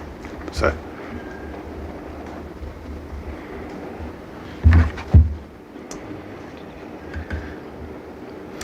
And again, just in terms of the point of, for want of a better, the severance of the established trees, and sort of taking into account what Ms. Gaisley said about sort of activities that might happen below soil in terms of sort of fungi and connectivity. What's your assessment of the impact of that on the remaining trees, sort of both within the order limits, those veteran trees and beyond? So the intention will be we're not going to shake the soil off the roots when we move the trees. The soil's going to be taken with the trees, and that in that root ball, and within that soil will be those microorganisms and mycorrhizae. So there's some mycorrhizae which live within the soil, which form a sheath around root hairs, and there are another form of mycorrhizae which live within the tree and extend the root system out from the tree. So by taking soil and roots, you're taking both those forms of mycorrhizae with you, and the microorganisms are going to be retained in that soil. Yes, there will be severance. So there will be severance from the northern side to the south trees, and then obviously to the south of those northern trees. But there's still going to be connections to the wider orchard on either side for the retained trees. So, and in terms of sort of that sort of connectivity that you mentioned, you say would remain sort of either side of the track, but would the fact that actually there's a busway going between the two have an effect? In the immediate works, then yes, obviously there's going to be a busway put in there, so there's going to be below ground works, isn't there? There's going to be the formation layer, but those connections to the wider orchard to the south and to the north are going to remain. So you're saying that actually connections north and south wouldn't remain, but because of the excavations and the construction. Well, by putting that busway in, yes, there will be severance, won't there, between T5, T9, T10, but then because you're taking those 3 trees and putting them somewhere else, so that the connection between those specific trees will be lost. Thank you.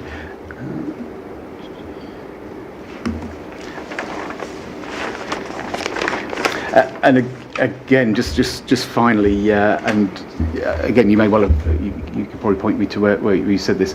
I mean, just so I understand, when you were appointed in February this year, I think, is that correct? I think, yeah. Yes, sir. Yeah. And so you didn't have any input into the work the WSP did on the veteran tree review.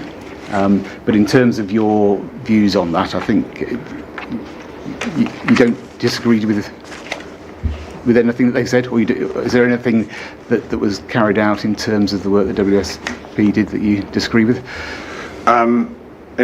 Sorry, I'm not sure. There's a number of documents provided as part of the environmental statement in terms of both effect on trees and in specifically sort of on veteran trees. I'm just saying, you said you weren't involved in those. I'm just wondering, are you in complete agreement with what was said in those? The only difference is that I consider all those trees, with the exception of 2, to be veterans. The WSP work, I think, just identified 2 as being veteran trees. So then moving those trees then became, as far as I was concerned, my advice was that we could move them rather than lose them. Thank you. That's all the questions I've got, but I'll see if Mr. Clegg's got any questions.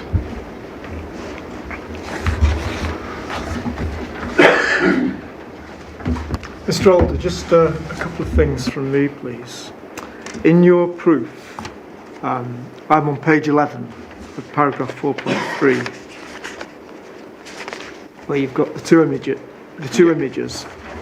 and then at 4.3 you say that the Bramley apple trees are in an advanced life stage, and I think you've just said that the remaining life expectancy could be round about 20 years. If they are at an advanced life stage, and you talk about this hollowing, crown retrenchment, features like that, does that circumstance affect the likelihood of success of translocation? The principles of translocation apply whether the trees are veteran or not. The principles of root pruning and of putting in a trench and forming a more vigorous root ball would apply whether they're veterans or not, sir. So I don't think, if the work's done correctly, it's going to significantly affect their ongoing life. But if you were dealing with Bramley apple trees that were quite a bit younger, say 20, 30 years younger, would you expect them to translocate more successfully? Younger trees are much more vigorous, sir, so yes, yeah.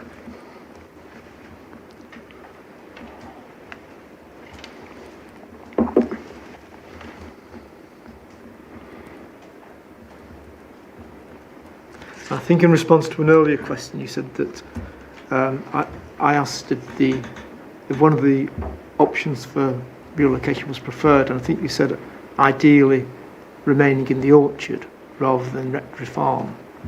So given your answer to that question, does that also mean that if they went to Rectory Farm, there's not as great a chance of success as if they stayed in the orchard? That wasn't to do with success, sir. That was to do with the connections and habitat value, so retaining them close to other veteran trees within the orchard, and just moving them, by keeping them there.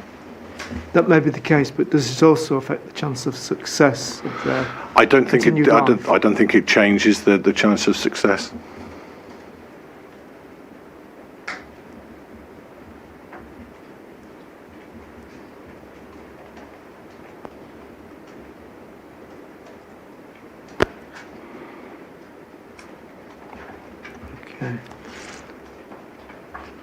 And to what extent have you had direct experience of translocating mature veteran trees such as these?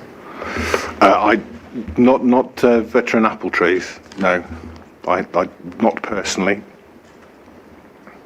Which is why we referred and discussed to specialist contractors Yes. who've got all the experience there.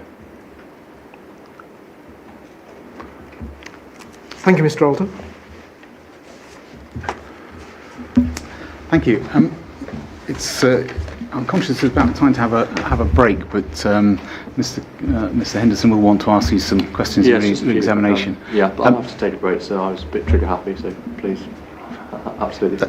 Well, in that case, it's 11:30, and I suggest we'll adjourn and we'll return at quarter to 12. And Mr. Alder, I'm sure your team have briefed you that because you're still under examination, not to speak to Yes. anyone about the case. So thank you. Thank you.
Okay, it's 11:45, so it's time for the inquiry to resume. And if I can ask Mr. Henderson if you've got any questions for Mr. Alder in re-examination. Yes, I'm grateful, sir. So, Mr. Alder, we'll start with the inspector's questions, and there's 3 points I want to pick up with you first, please, and then we'll go to those asked by Ms. Gaisley. So the inspector's questions, first point to clarify, you were asked about the trees being in a declining phase, assuming successful, what will their life expectancy be? You explained that if the methodology is followed, trees will just continue the phase they're in, and you gave that figure of about 20 years or more, and then you said, it's somewhere in my proof.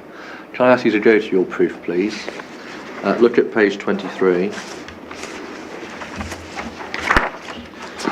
You see paragraph 10.6 that says concluding remarks.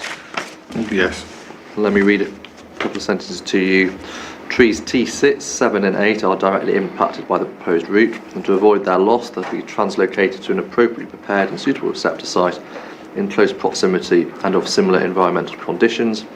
I do not consider that this will be detrimental to their habitat value or projected lifespan of 20 to 40 years. Then you refer to the management, and you say in response to the requirements of paragraph 193 of the framework, the proposal to install the route close to T5, 9 and 10 can be achieved without adverse impacts on their health and longevity. So just on the specific point, the time frame that you were referring to in your proof, is that what we see there, the 20 to 40 years? That's correct, yes. Right. And does it remain your position that that move will not be, as you say here, detrimental to their habitat value or projected lifespan of 20 to 40 years? Yes, that's still my position, yes. So sorry to interrupt. I know you're asking questions in re-examination. Just on that point about habitat value, that's slightly different to the lifespan of a tree. Am I right? Because a tree can have habitat value even when it's dead. Is that correct? That's correct. And the benefit of veteran trees is their habitat value as they decline, which essentially the habitat value increases as they decline and create more dead wood and decay. Right. Okay. But I do note that it also says projected lifespan. I was just about to re-examine the re-examination. I just wanted to clarify that point. Thank you. Let's just cut straight through, Mr. Alder. No detrimental impact on, you say habitat value, just to explain what that is, or projected lifespan, which for this purpose, in your view, is 20 to 40 years. That's correct. Great. The second point then was about severance. You asked questions about where there would or would not be connections. And what questions asked from the inspectors about connections wouldn't remain across the route of the busway, and you said there'll be severance in that location, but because you're taking them and putting them somewhere else, connection between those specific trees will be lost, so they're talking about the veteran trees. But what about the wider connections to other trees that will remain? Can you clarify what's your position in respect of those connections? Those connections will be retained, so the trees that are retained to the north of the busway, their connections won't be affected, and the trees that are retained to the south of the busway will all be connected to each other. Their connections won't be impacted. The third point in respect of the inspector's question was about your involvement from February, whether you had any input into the WSP work. You explained that, and you explained your difference on the position in respect of veterans. Just want to understand one further point in respect to this. Can you pick up CD 11006?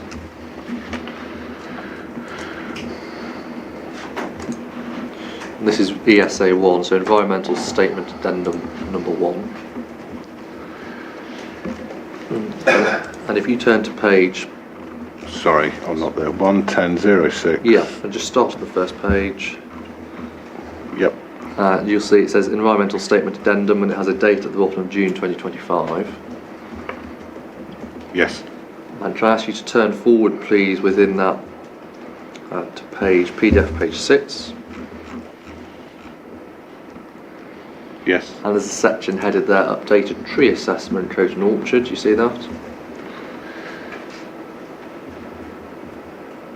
Big heading at the top of the page. Page... PDF 6. Oh, PDF 6, sorry. Internal 3. Internal 3. Yeah, sorry, yes.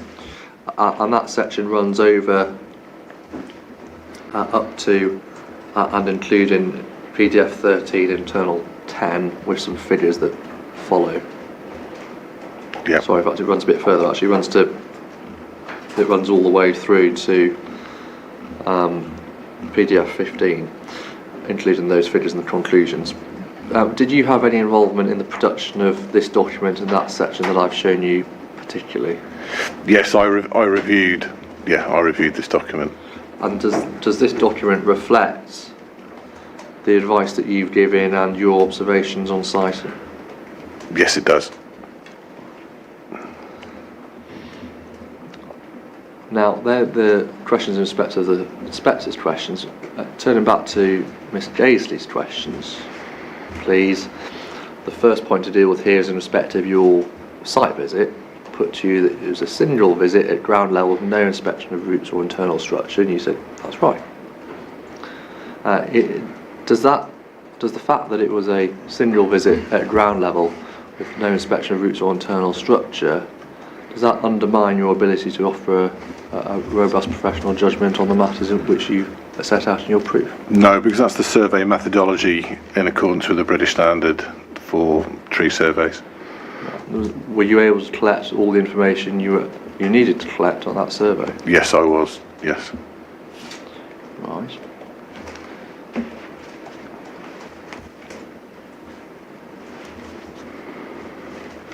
The next series of questions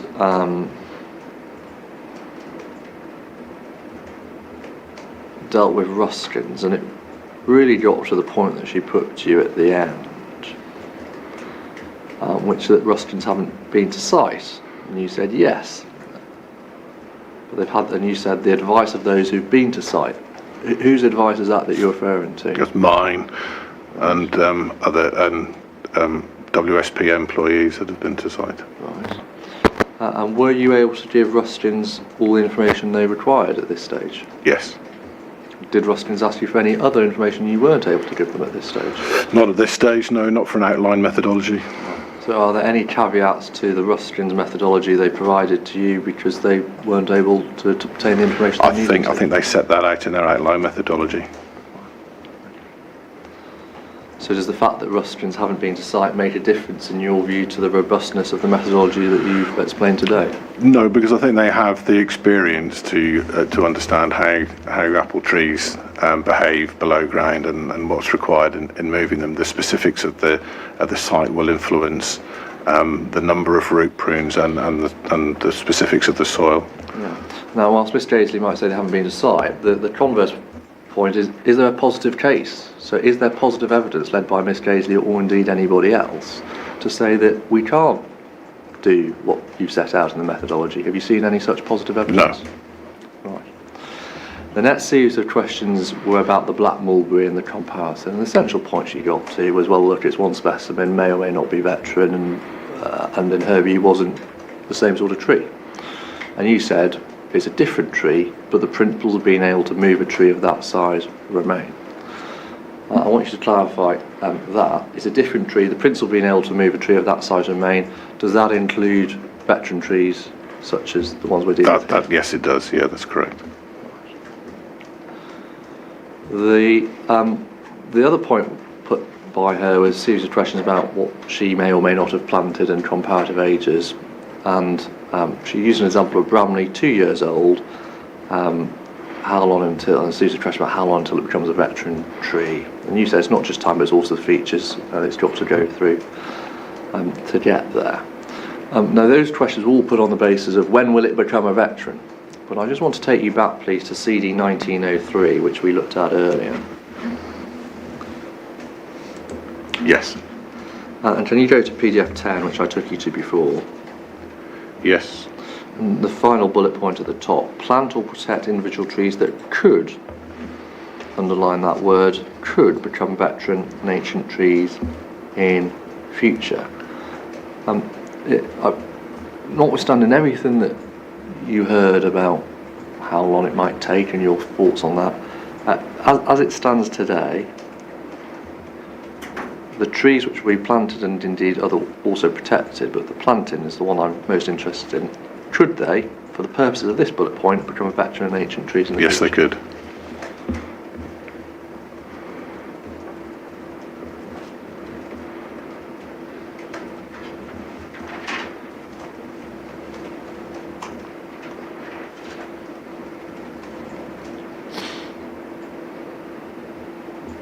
Right, so even having regard to those 3 points, her concerns about your site survey, her concerns about Ruskins, whether they got the information, her concerns about whether the mulberry is a good example or otherwise, and even having regard to all of those factors, is there any difference in your opinion from that set out in your proof of evidence on the key questions of loss or deterioration? No, there's no difference, no. Finally, on the TPO, she put to you there was no dispute about their status as veteran trees or their amenity value, and you said there's no dispute about the veteran trees. But what about the amenity value? Is there a dispute there, Mr. Holder? Well, the amenity value for a tree preservation order is that the tree that have to be seen from a public place and provide public benefit, and there's no view of those trees from a publicly accessible place. Yeah, and if we go back, think about this in the statutory framework, are you familiar with section 197, 1990 Act? Yes. Yeah. When we're making a TPO, under that provision, Ms. Jaisley talked about three things: amenity value, ecological value and heritage value. Amenity value, is that relevant to that statutory provision? That's the only relevance. So what about ecological value and heritage value? That doesn't appear in section 197. Right. Thank you very much. So they're the questions that I had. Thank you very much. Thank you very much, and thank you, Mr. Alder. So next we've got Mr. Wilson. Is it you, Mr. Cameron, or Mr. Yes. Henson taking Me? them through? No.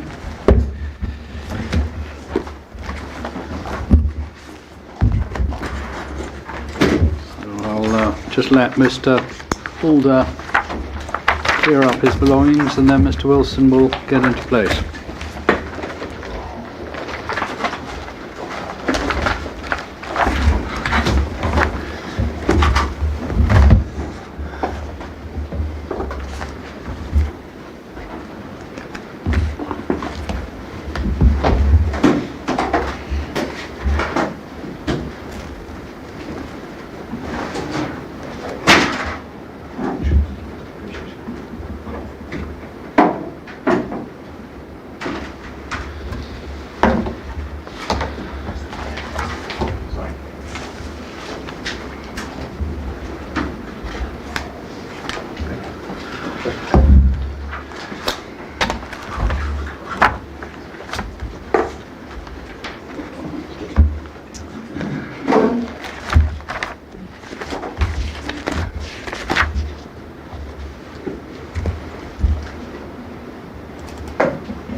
All ready to go, Mr. Wilson, or anything else you need?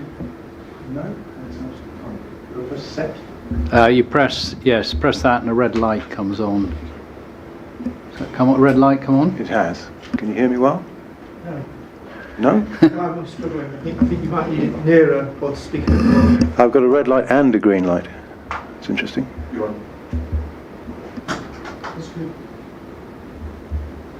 Say something. Hello? Have you got a red light on? I have a red light. I also have a green light.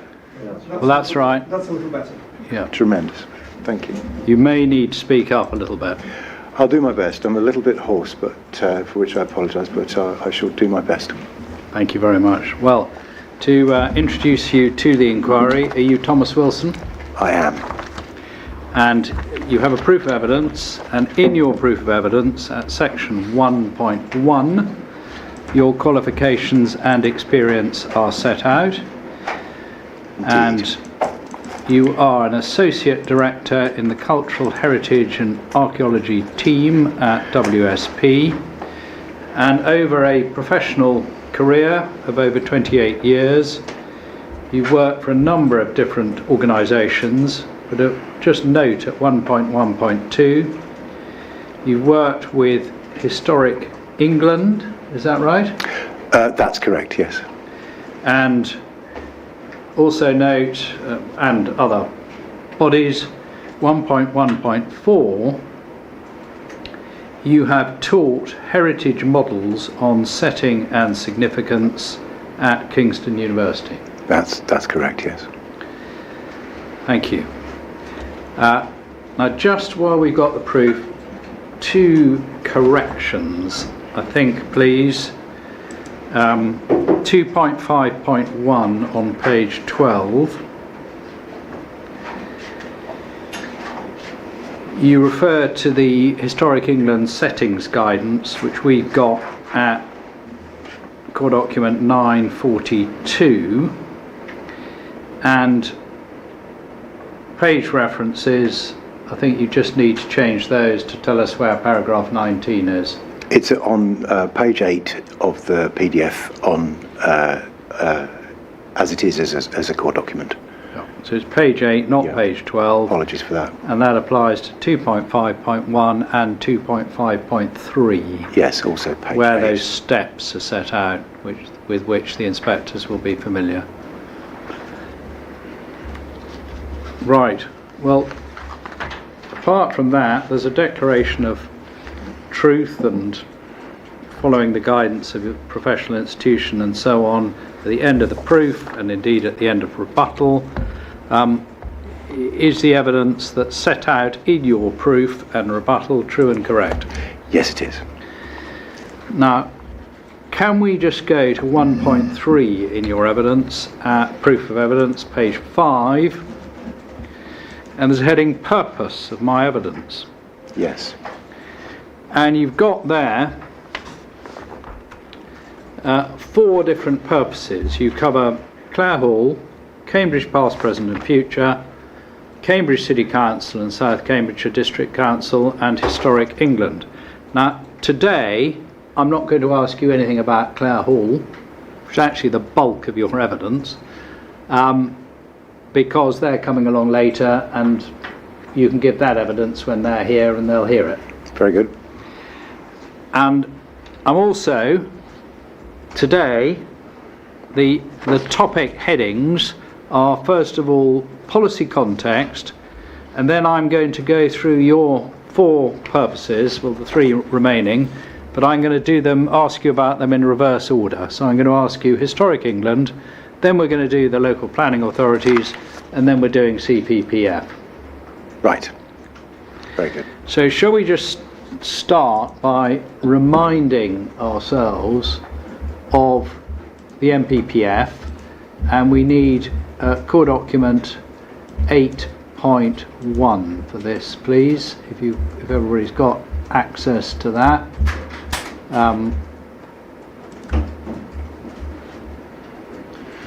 So people will have their own copies and so on, and the heritage section is at section 16, page 59 of the PDF.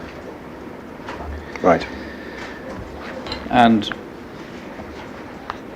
I'm assuming a degree of familiarity with this for the inspectors, so I'm not going to spend a lot of time on this, it's just for the context, but can we start at 207 and 208, please? Right.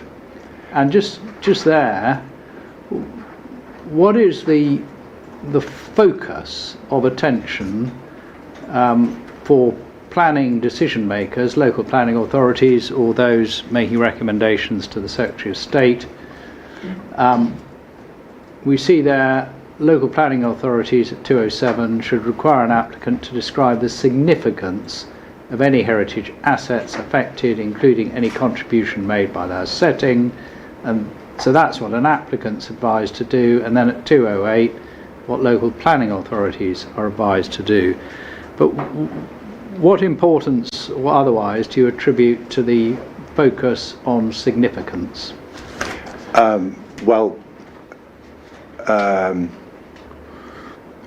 As opposed to getting caught up with the detail of,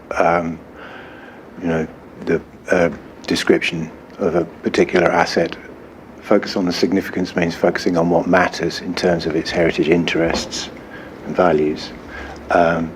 and it also mentions the contribution of their setting. I'd like to draw attention to the second sentence of paragraph 207, which states that the level of detail should be proportionate to the asset's importance, and also no more than is sufficient to understand the potential impact of the proposal on the significance. So two things there. And again in 208, there's a focus back upon the significance of the assets, the particular significance that may be affected, as opposed to general change. What is changing to what matters about that particular asset? Thank you. And then if we go on to 212, we can see there, when considering the impact of a proposed development on the significance of a designated heritage asset, great weight should be given to the asset's conservation, and the more important the asset, the greater the weight should be. And in terms of your field of expertise, importance of the asset, do we get some guidance in the MPPF on relative importance of designated heritage assets?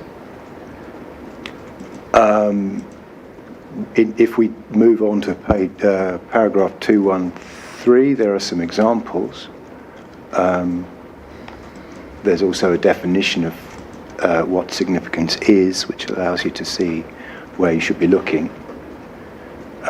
Shall I move to... So if we go to 213, where you say there are examples... Right. That's actually... So it says any harm... Yes. To loss of... To or loss of the significance of a designated heritage asset from its alteration or destruction or from development within its setting should require clear and convincing justification. And then it's dealing with substantial harm. Yes. Not in issue in this case, I don't think. No, it's not. That's so the purpose of the, if you will, the second part of paragraph 213 does it does refer specifically to substantial harm or total loss. However, it does usefully give examples of one group of designated heritage assets in general, and then some which it describes as being of the highest significance. And on the highest significance level, we can see there Grade 1 and Grade 2 star listed buildings, and Grade 1 and 2 star registered parks and gardens. Yes. Amongst that list. Indeed. And I don't think we need to go to 215 because the inspectors will be very familiar with the heritage balance and focus on significance. And perhaps we can just note again, in the glossary there is a definition of significance for heritage policy. That's at page 78 in the document. And you were explaining before that the focus should be on impact on significance. And when one asks the question, what is meant by significance, do you look to this definition or somewhere else? To this one. It relates to the value to this generation and to future generations. That value can be broken down into heritage interests, and in the NPPF 4 forms of heritage interest are identified, which are archaeological, architectural, artistic and historic. Right. There is also a note, I might add, that setting is one of the things from which significance derives, in addition to the physicality of an asset. Thank you. I'm going to go on now from overall policy context, and you referred to other aspects of policy such as Historic England's guidance, and the PPG, but I'm not going to ask you about those at this time. Can we go then to the 3 headings, which I am going to ask you about? So the first one is Historic England, and if we go in your proof of evidence to page 69, we find a paragraph 6.4, comments from Historic England. Right.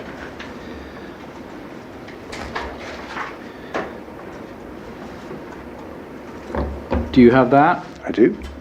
And what you do there is to draw attention to the 2 representations made by Historic England, and you indicate where you agree and disagree. But can we just turn up those 2 documents, and the references are there, so it's CD2, and then it's in the Rep series, and we need, there are 2 from Historic England. There is the first one, which is January 801, I think, CD2 Rep 08.1, and then there's a 08.2. Do you have those? I do. Good, we'll just wait till everybody else has got them who wants them.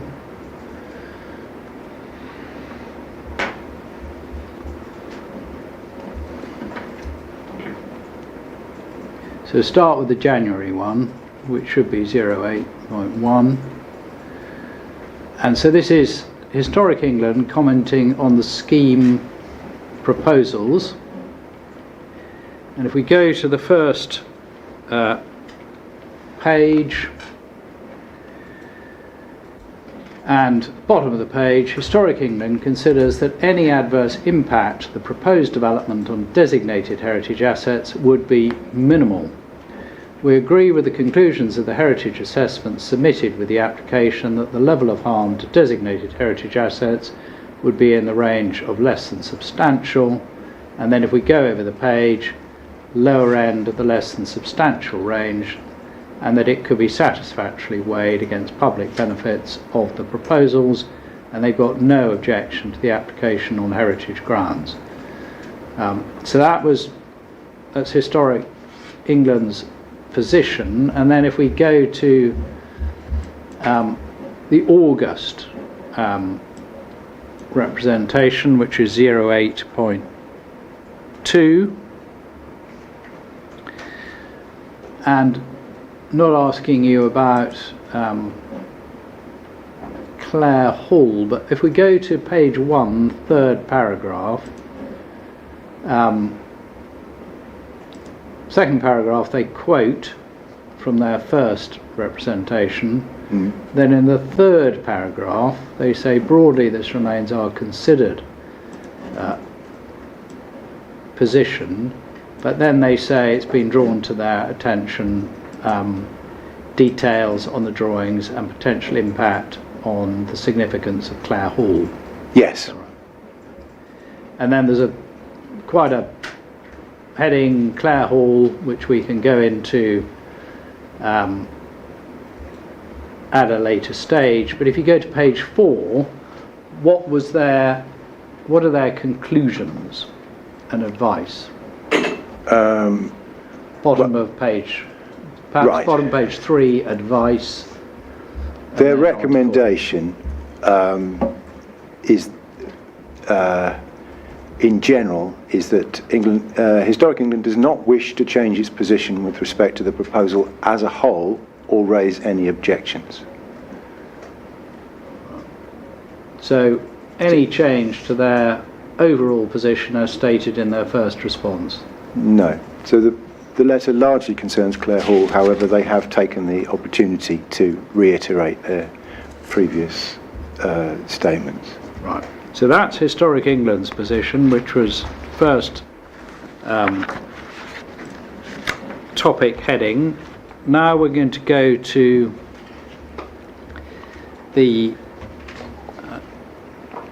Cambridge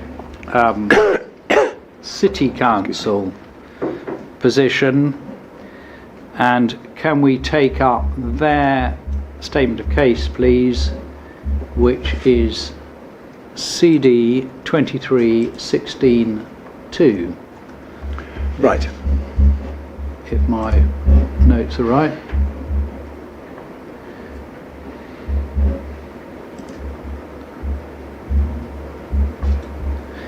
And when we got that, we need to go to page 21, please. Okay.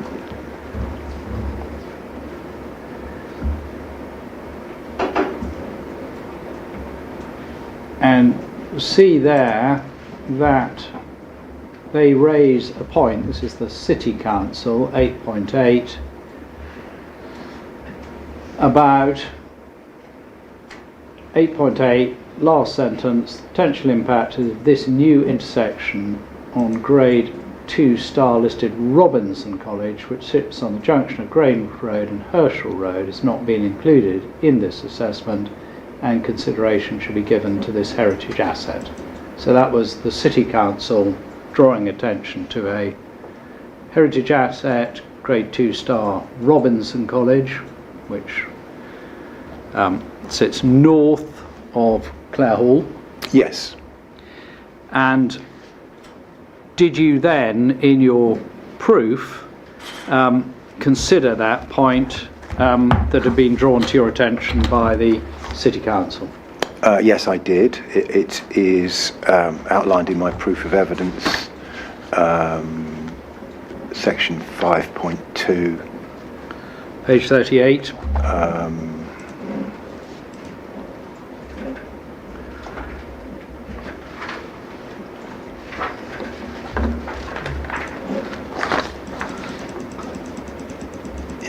In that, an assessment was made, which, 1 second, 5.12. So when we get to page 42, lots of description, and then at 42 there is assessment. Yes. And top of page 43, 5.2.27, do we get the conclusion? Yes, the conclusion is that there's no change, or would be no change, as a result of the C2C scheme. Yeah, and as we've just been discussing, the policy requires you to look at significance. Yes. So what's the conclusion in respect of significance? There will be no change to significance. Apologies. And if you read what it says at 5.2.27, you say no harm in MPPF terms. That's correct, yeah. So the City Council, and then if we just, we're going to come on to the CPPF alternative in a moment, but let's just, while we're covering the ground, can we just go in your proof to page 38, please?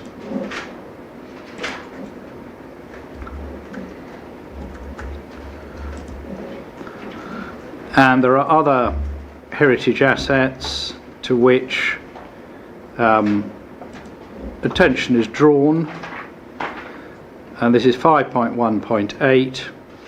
Schlumberger Gould Research Centre and attached perimeter walls, which is in West Cambridge, and the former entrance lodges, in inverted commas, former entrance lodges to Childerley Hall, which are they designated heritage assets or not? They are non-designated. And you consider, if you go to 5.13 in your proof of evidence,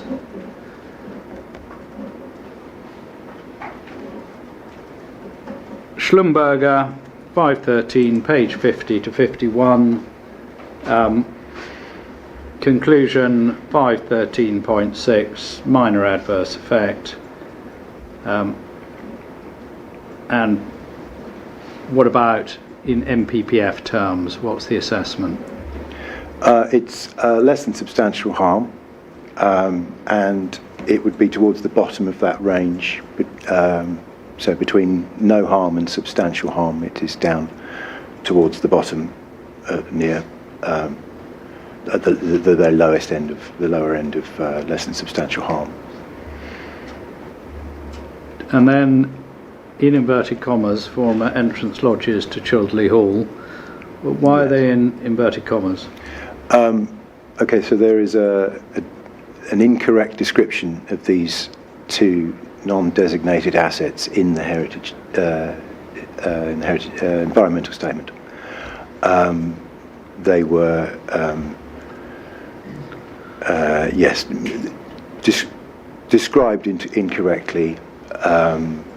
I think possibly an error in which an earlier draft has made its way into the text. I'm not entirely sure. However, I reassessed them in the production of my proof. I visited the site. I have considered the assessment that was produced for the environmental statement, and I think, as I say in section 5.14.5, the impact is towards the bottom of the range of less than substantial harm, which is the same as was reported in the environmental statement. And you said that you looked at it and incorrect, but just in short, what was wrong with the description? What was the matter that was incorrect?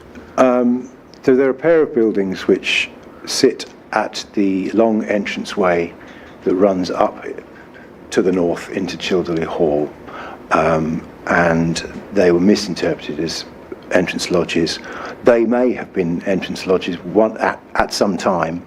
One of them certainly looks like a good candidate for that original function. However, one of them originated as a Methodist chapel. So whether or not it's had changes of use and in its lifespan, it's now a residence, I don't know. But I'm not comfortable calling them former entrance lodges to Childerley Hall. There are also some errors in their description. And you say that they're on the entrance to Childerley Hall, but in your 514.3 you say they're located between the A428 and St Neots Road. So now, where's Childerley Hall? Is it north or south of the A428? It is some distance to the north, 2 kilometres to the north. Yeah. And you've got so these lodges, how are they related to the A428? Well, they're to the south, so they've been severed from that original setting, if indeed that is an association which we should be placing too much store by, right, as an aspect of their significance. So we won't. So if we look at I interrupted you. You were going to 514.5, I think, and you assess the magnitude of impact and so on. So what's the conclusion? Towards the bottom of the range of less than substantial harm. Yeah, but these are non-designated. They are non-designated, assets, yes. So do you apply the less than substantial test, or do you consider the harm?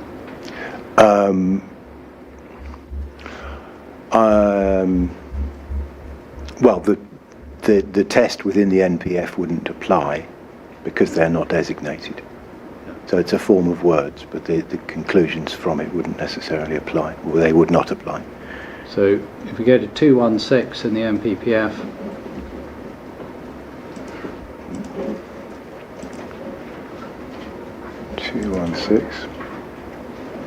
CD81, page 61. Yep. 216, I won't read it all out, but a balanced judgment will be required having regard to the scale of any harm or loss and the significance of the heritage asset. So, scale of any harm or loss? The scale, well, it's a low adverse magnitude of change or impact. It's, there is some alteration. but not. Is it low, medium or high? It's low. Thank you. Right. Deal with those, and before we, Coton Orchard is the next point. Can we just take up your rebuttal, please? And we need to go to page 10 and 2.5, please.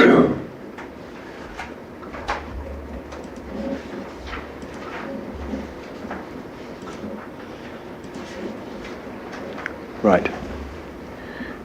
And in the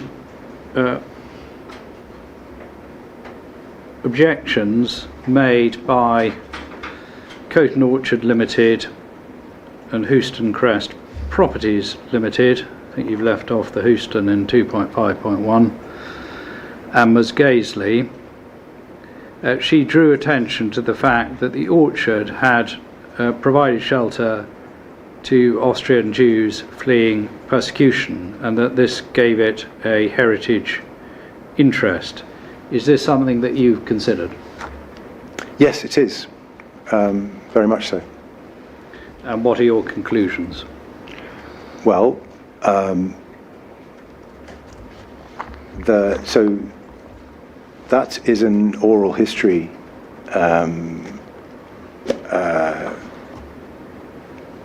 it's a piece of information. It does not constitute a heritage asset, and it's not reflected materially in the orchard and in its physical characteristics, or indeed its setting, as far as I am aware. So there is, although there may be some historic interest, in fact, I'm sure there is, I wouldn't say that there's sufficient to make this an asset if there were a thing to on which to hang that descriptor.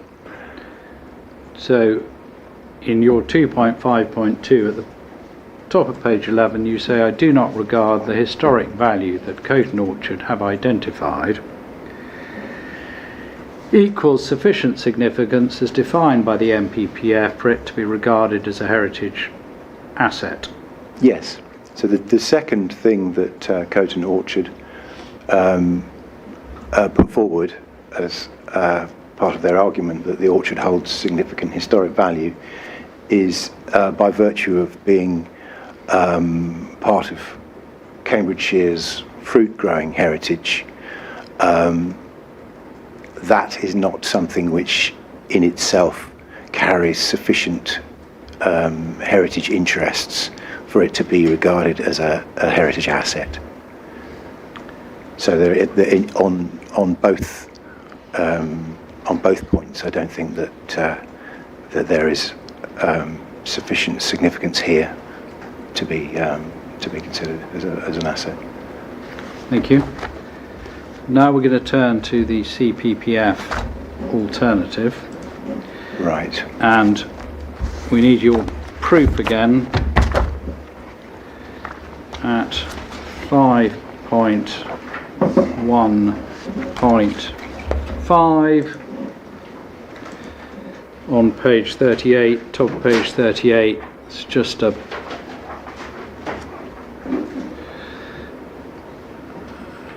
and you say the CPPF alternative, this just identifying the assets, and then we're going to go into some detail after this,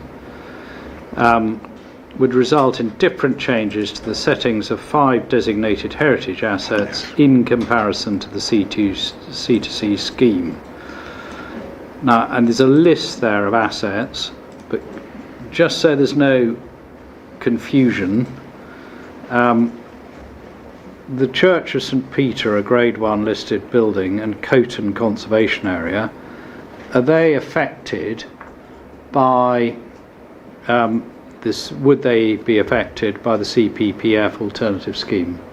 No, they wouldn't. Right. So if we look at the assets, then we're going to consider, we've got the American Military Cemetery as a Grade 1 registered park and garden. We've got the memorial and attached wall steps and pool surround at American Military Cemetery, which is Grade 2 star listed building, and then Madingley Mill, Grade 2 star. And going back to the MPPF, when we were looking at that, and we're looking at assets of the highest significance, are those, do they fall within that category or not? Yes, those three designated assets are all within that category. And if we then turn in your proof to 5.10, we've got the descriptions, we haven't yet got on to impact, of the American Military Cemetery and Memorial and Madingley Mill, and you set out your analysis.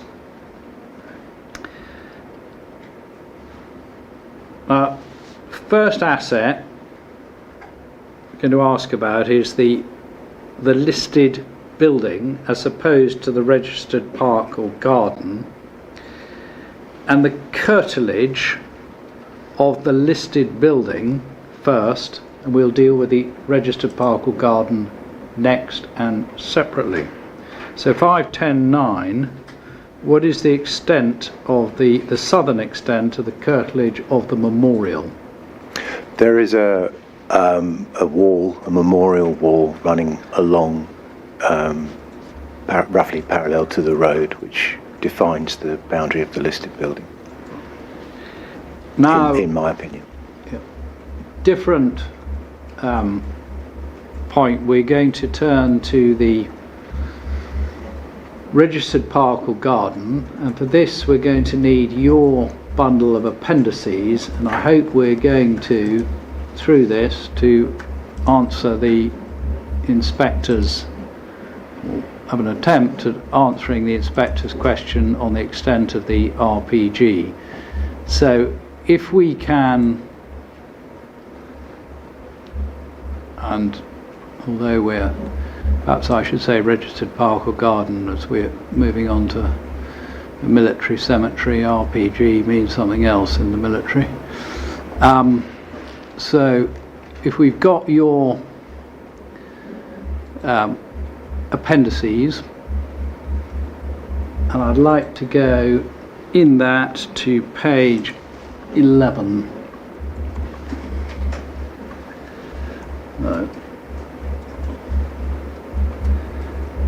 It may be page 9, but it's page 11 in the paper copy. Is it 11? 9. 9. Yeah.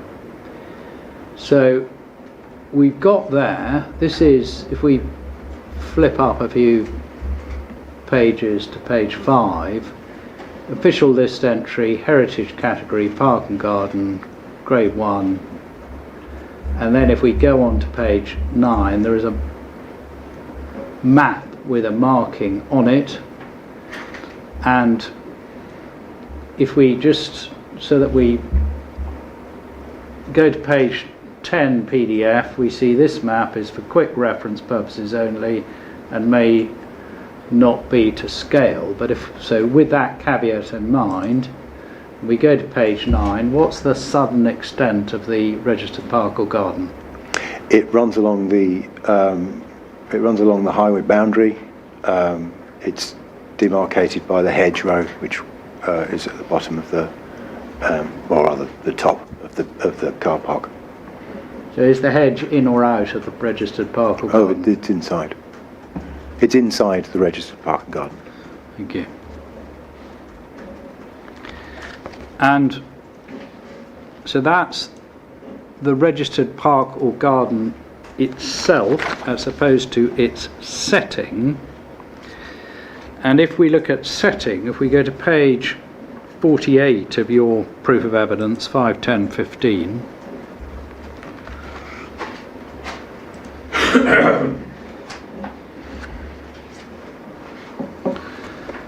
so we begin with the cemeteries and the memorial settings are also marked by an overall atmosphere of tranquility, which is very apparent when walking around the cemetery. And then last sentence, the verge that separates the cemetery from the road itself contributes to the overall setting by providing a green boundary from the road to the cemetery and facilitating a transition from built environment to the park and garden. Now, in terms of the park and garden, we looked at the map, we know that it comes right up to the road. There's a thin white line between the road and the but you say the garden includes the hedge. So in terms of setting, the verge, when you're referring to the verge, what are you referring to? The green sward between the tarmac highway itself and the curtilage of the registered park garden. So that's my understanding is that that's within the highway boundary. It's the space alongside. So the bit between the yew hedge and the tarmac. Yes.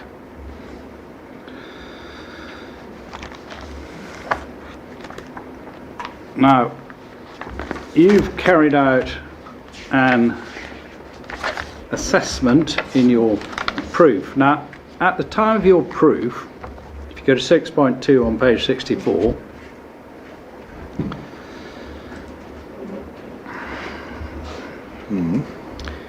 you had 6.2.1 CPPF have proposed that an alternative scheme could be developed within the existing highway boundary, which includes the verge areas adjacent to Madingley Wood and the American Military Cemetery Registered Park and Garden, the very area we've just been discussing.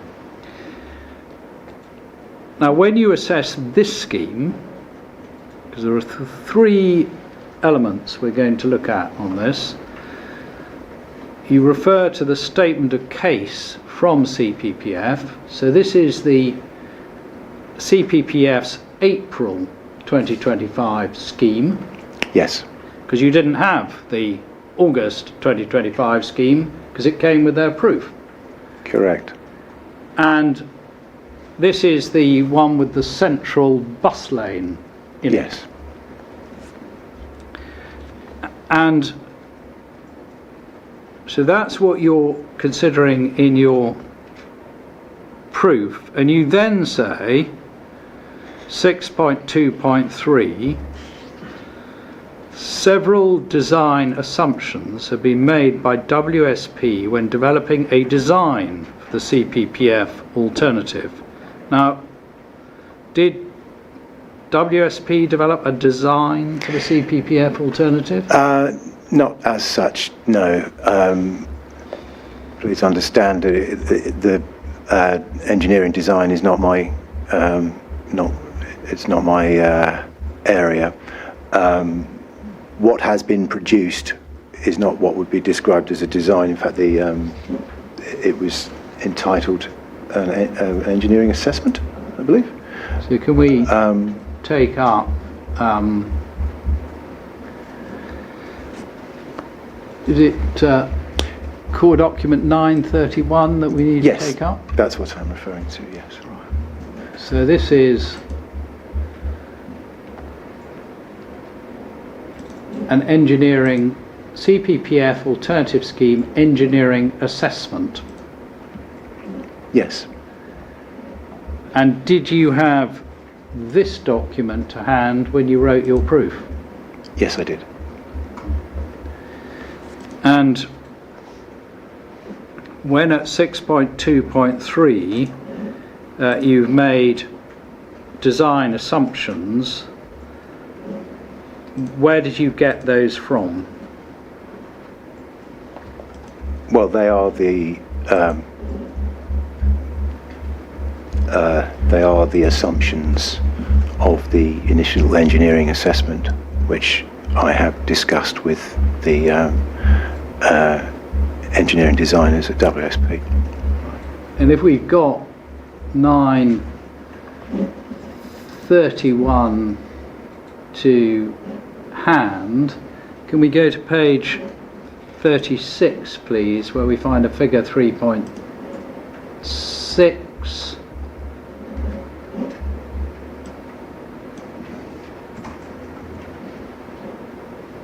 Do you have that? And there's an aerial photograph with some Sorry, which markings page? on page 36, core document 931. 36.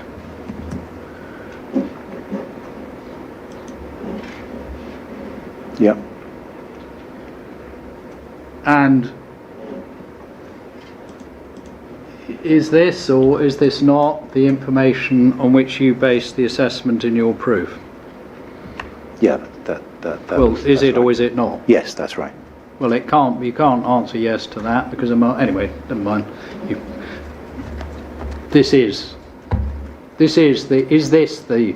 I'll ask you a leading question then. I'm trying to ask a non-leading question. Did you base your assessment on this illustration? The assessment in my proof is based on this document. Thank you. And that figure, did that play a Yeah. part in your assessment Yes. or not? Yes, it did.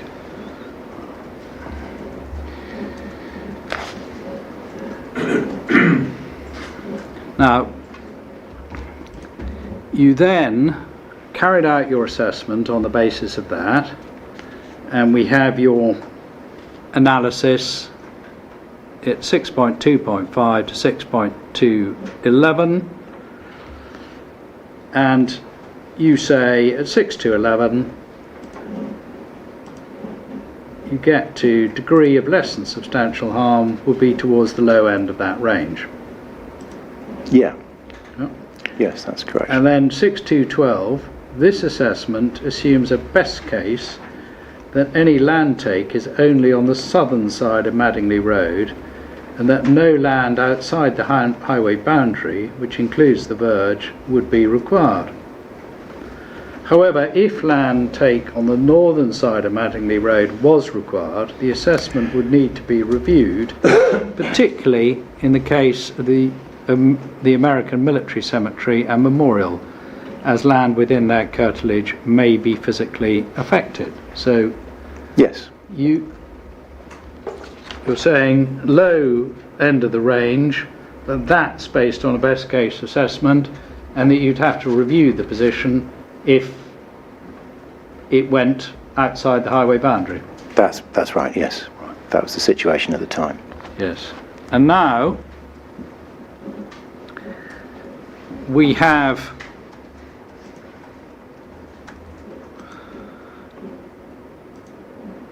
Mr. Johnston's Appendix F, which are the latest CPPF scheme.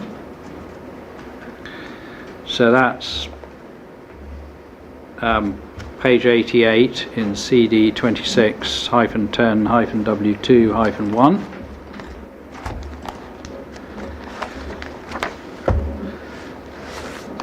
And this now has a near side bus lane rather than a central bus lane. Mr. Cameron, which sheet are you going to? There are seven. I'm General arrangements. general arrangements. We can go to any of these sheets.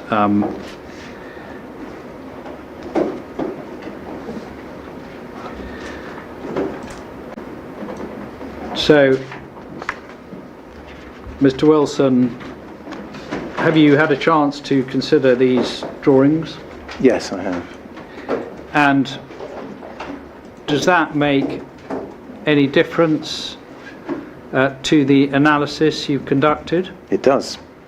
Right. And what's the difference it makes? There will be this design would encroach into the verge on the north side. There would also be some loss of the island at the entrance. If you know what I mean, the grass island at the entrance of the cemetery. This would result in a greater degradation of the experience of the entrance and the approach to the cemetery. So can you slow down a little bit, because I need to take clear notice. Certainly. Okay, so Result in the degradation.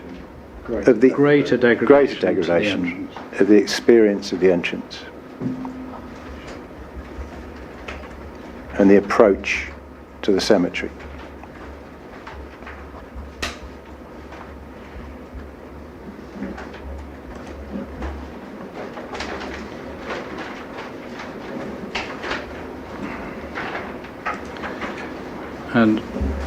Just on the basis of these drawings, we're going to come on to Mr. Lonergan's rebuttal appendices in a moment. Right. But based on these drawings, you say that it makes a difference. Yeah. So how does that affect your assessment of the degree of harm to the significance of the designated heritage assets?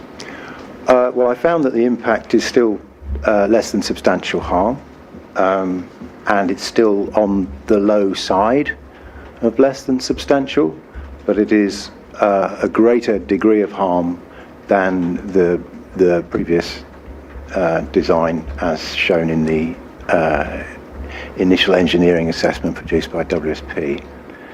So it's still bottom half, but still on the low side. Just worse than the previous one. And can we just take up Mr. Littlewood's proof of evidence? So that's CD 2610. And we need to go to paragraph 7.5, which we'll find on page 16 paper, and I think 17 PDF.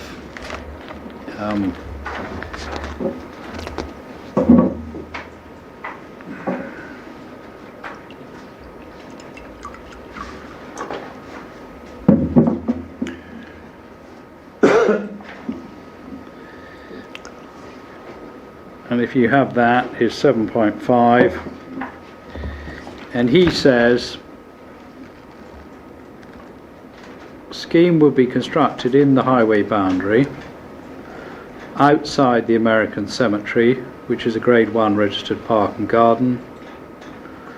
Scheme does not require any land that is covered by the designation, and he says no direct harm and very low harm to the setting of the cemetery. Do you agree with him on the very low harm? I don't do. There's a couple of things. Firstly, I think very low harm is a stretch. I would see it as being low harm, but as I say, it's not very low. I would also point out that setting effects can be direct effects. But maybe that's just a semantic issue. Okay, thank you. Now, if we then take up Mr. Lonergan's rebuttal appendices, please.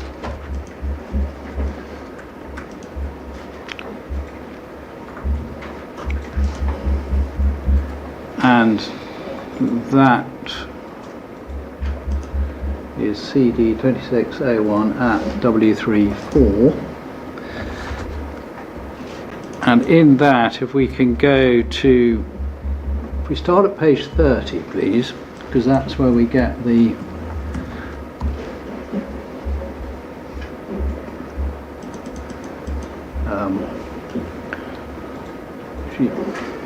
there are some section lines there, so we can see where the sections are drawn. In mine it's on page 30, and you can see sections D, E, F and G. Can you see the lines there? Sections indicated on the plan? Yes. Yes. And then we're going to go to the cross sections. So if we go then on to hopefully page 37,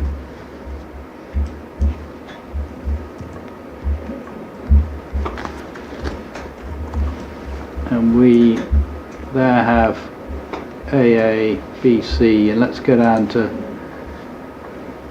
DD.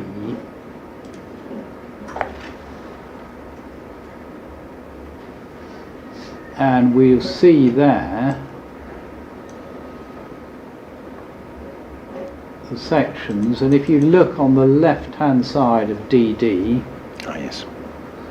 existing grass verge along the frontage of the American Cemetery and Memorial, partly replaced with a shared use path. See that? We're going to go look at the sections, and then I'm going to ask you for a view. Yes. And if we go to EE, same notation on the left hand side, existing grass verge replaced with a shared use path, and then you can see the existing decorative hedge along the frontage of the cemetery and memorial, and there's a red line through it where it said 1 in 3 slope not shown on CPPF plans. Yes. It goes through the hedge. And if you go on to FF, similar notation, red line going through the hedge. And if you go to GG, the red line's only just into the hedge. Do that. So if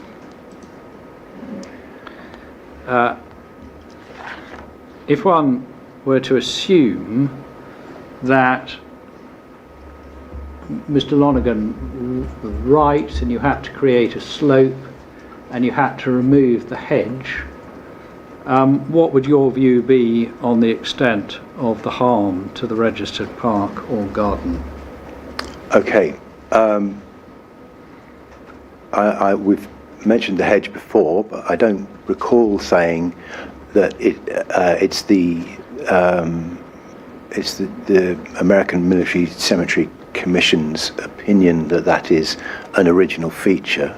So it's a 70-odd-year-old hedgerow planted as designed by the original landscapers, who are an internationally reputable American firm who are mentioned in the list, the designation description. So I'm not aware of any design solution that has been put forward for how that slope and that hedge can coexist. I would think that you need to remove and replace the hedge, or move the hedge back, or remove the hedge completely. All of these things are harmful. I think the hedge is an integral part of the approach and entrance to the Registon Park and Garden, both visually and, as I say, also materially.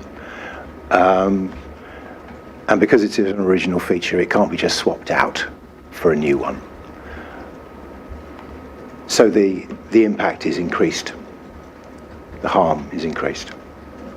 And where does the harm go to on the scale? Well, given that you also have the loss of the verge and loss of land to the south, additionally loss of the granite, the 2 granite signs, which currently are perpendicular to the road, and there would not be space to put them back perpendicular to the road, plus loss of the island. The harm is likely to be, well, if I look at it from an EIA perspective, it's low, possibly medium magnitude of change. Certainly, it's looking like a moderate adverse effect. So you're into potentially a significant effect in planning terms, unless that can be. All of this is purely on the basis of the design presented.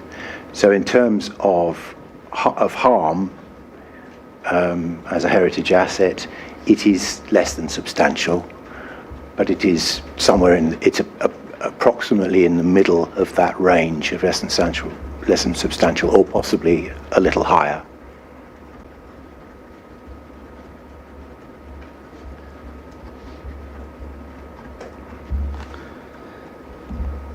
Thank you. Now, can we take up the letter from the American Battle Monuments Commission, which is core document 1 -06-16.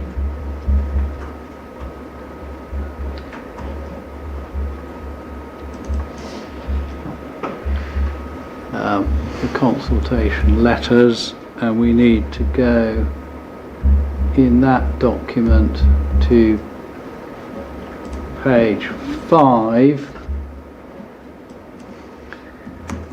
So it's page 2 of the letter, internally numbered, but page 5 in the PDF.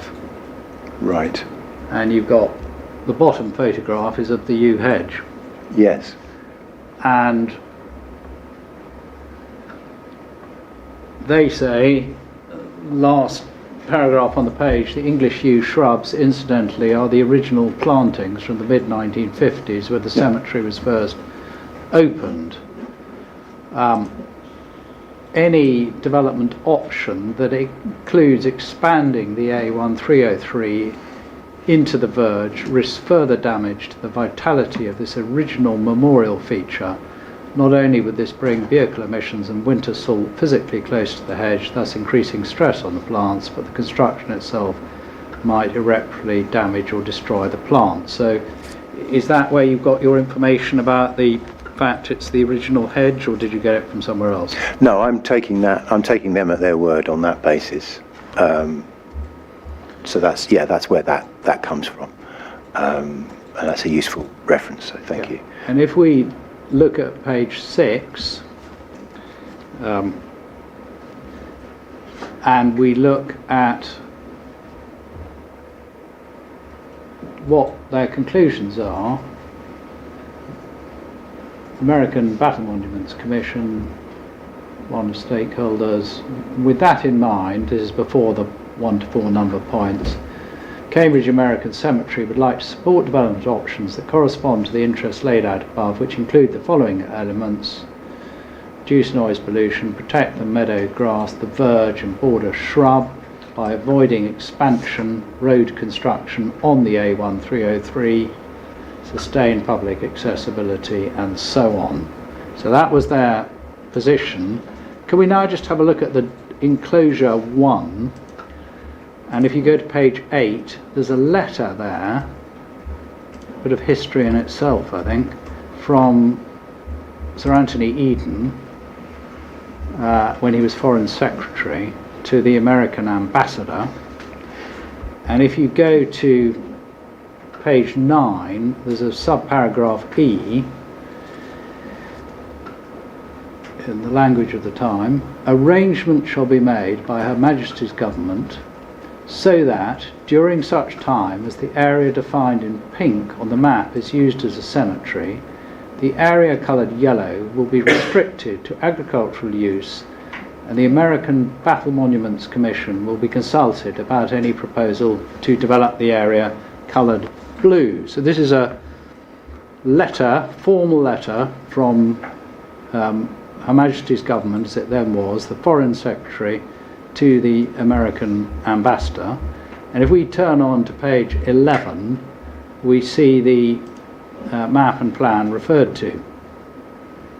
So we can see the yellow line, which was the subject of this commitment given by our government, and we see the yellow and the blue.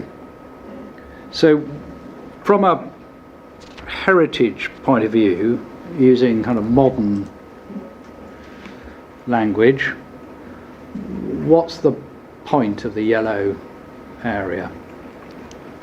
Right, it's not an asset. It is. It appears to be in the language and thinking of its time, an attempt to create a sort of setback area in which no development can take place that would impinge upon the American military cemetery, so somewhat like a buffer area. So I think that this was at their time something akin to a definition of the setting as they understood it. I wouldn't define the setting precisely like that, but it is certainly an indication that this has been something under consideration since the beginning of the cemetery's conception. Thank you. And I think the last thing, and I notice the time, sirs, that I want to ask you about, I've dealt with the American Military Cemetery.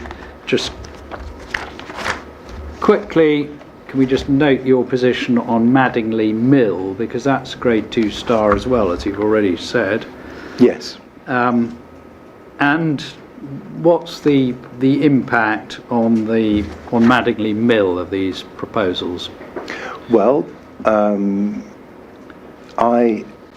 for all three, I think that due to the particular circumstances of its location and its the character that gives it its significance, I don't think that there is a difference between the three, I'll call them proposals that have been put forward, iterations, if you will, and that is that there would be a low adverse magnitude of impact, which is less than substantial and towards the low end of that range. Thank you very much. So that's probably a good time to break. I think, well, I've come to the end of the examination in chief, but I don't think there will be any reflection on that over the break, but if there is, I'll tell you. So I think it's probably a good time to stop, and Mr. Parker can start after lunch. Thank you. I'll check. Mr. I just want to check Mr. Wilson's last response. He said low adverse impact towards the lower end of the range. This is Madingley Mill. But you also said that we're taking all three. I just want to be clear about what your exact. Sir, he didn't. I don't want to. The evidence, as I understood it, was all three of the proposals, not all three of the assets. Well, that's what I want to be clear about. Yes. So we've looked at three different iterations of a design for a route along Madingley Road, yes. And in each of those three cases, the yes. effect on Madingley Mill alone yeah. would be. Yeah, no, that clears it up. Thank you. Right. Thank you. In that case, we will adjourn now, and we'll resume at 2 o'clock. Thank you. So just very briefly, Mr. Wilson has obviously given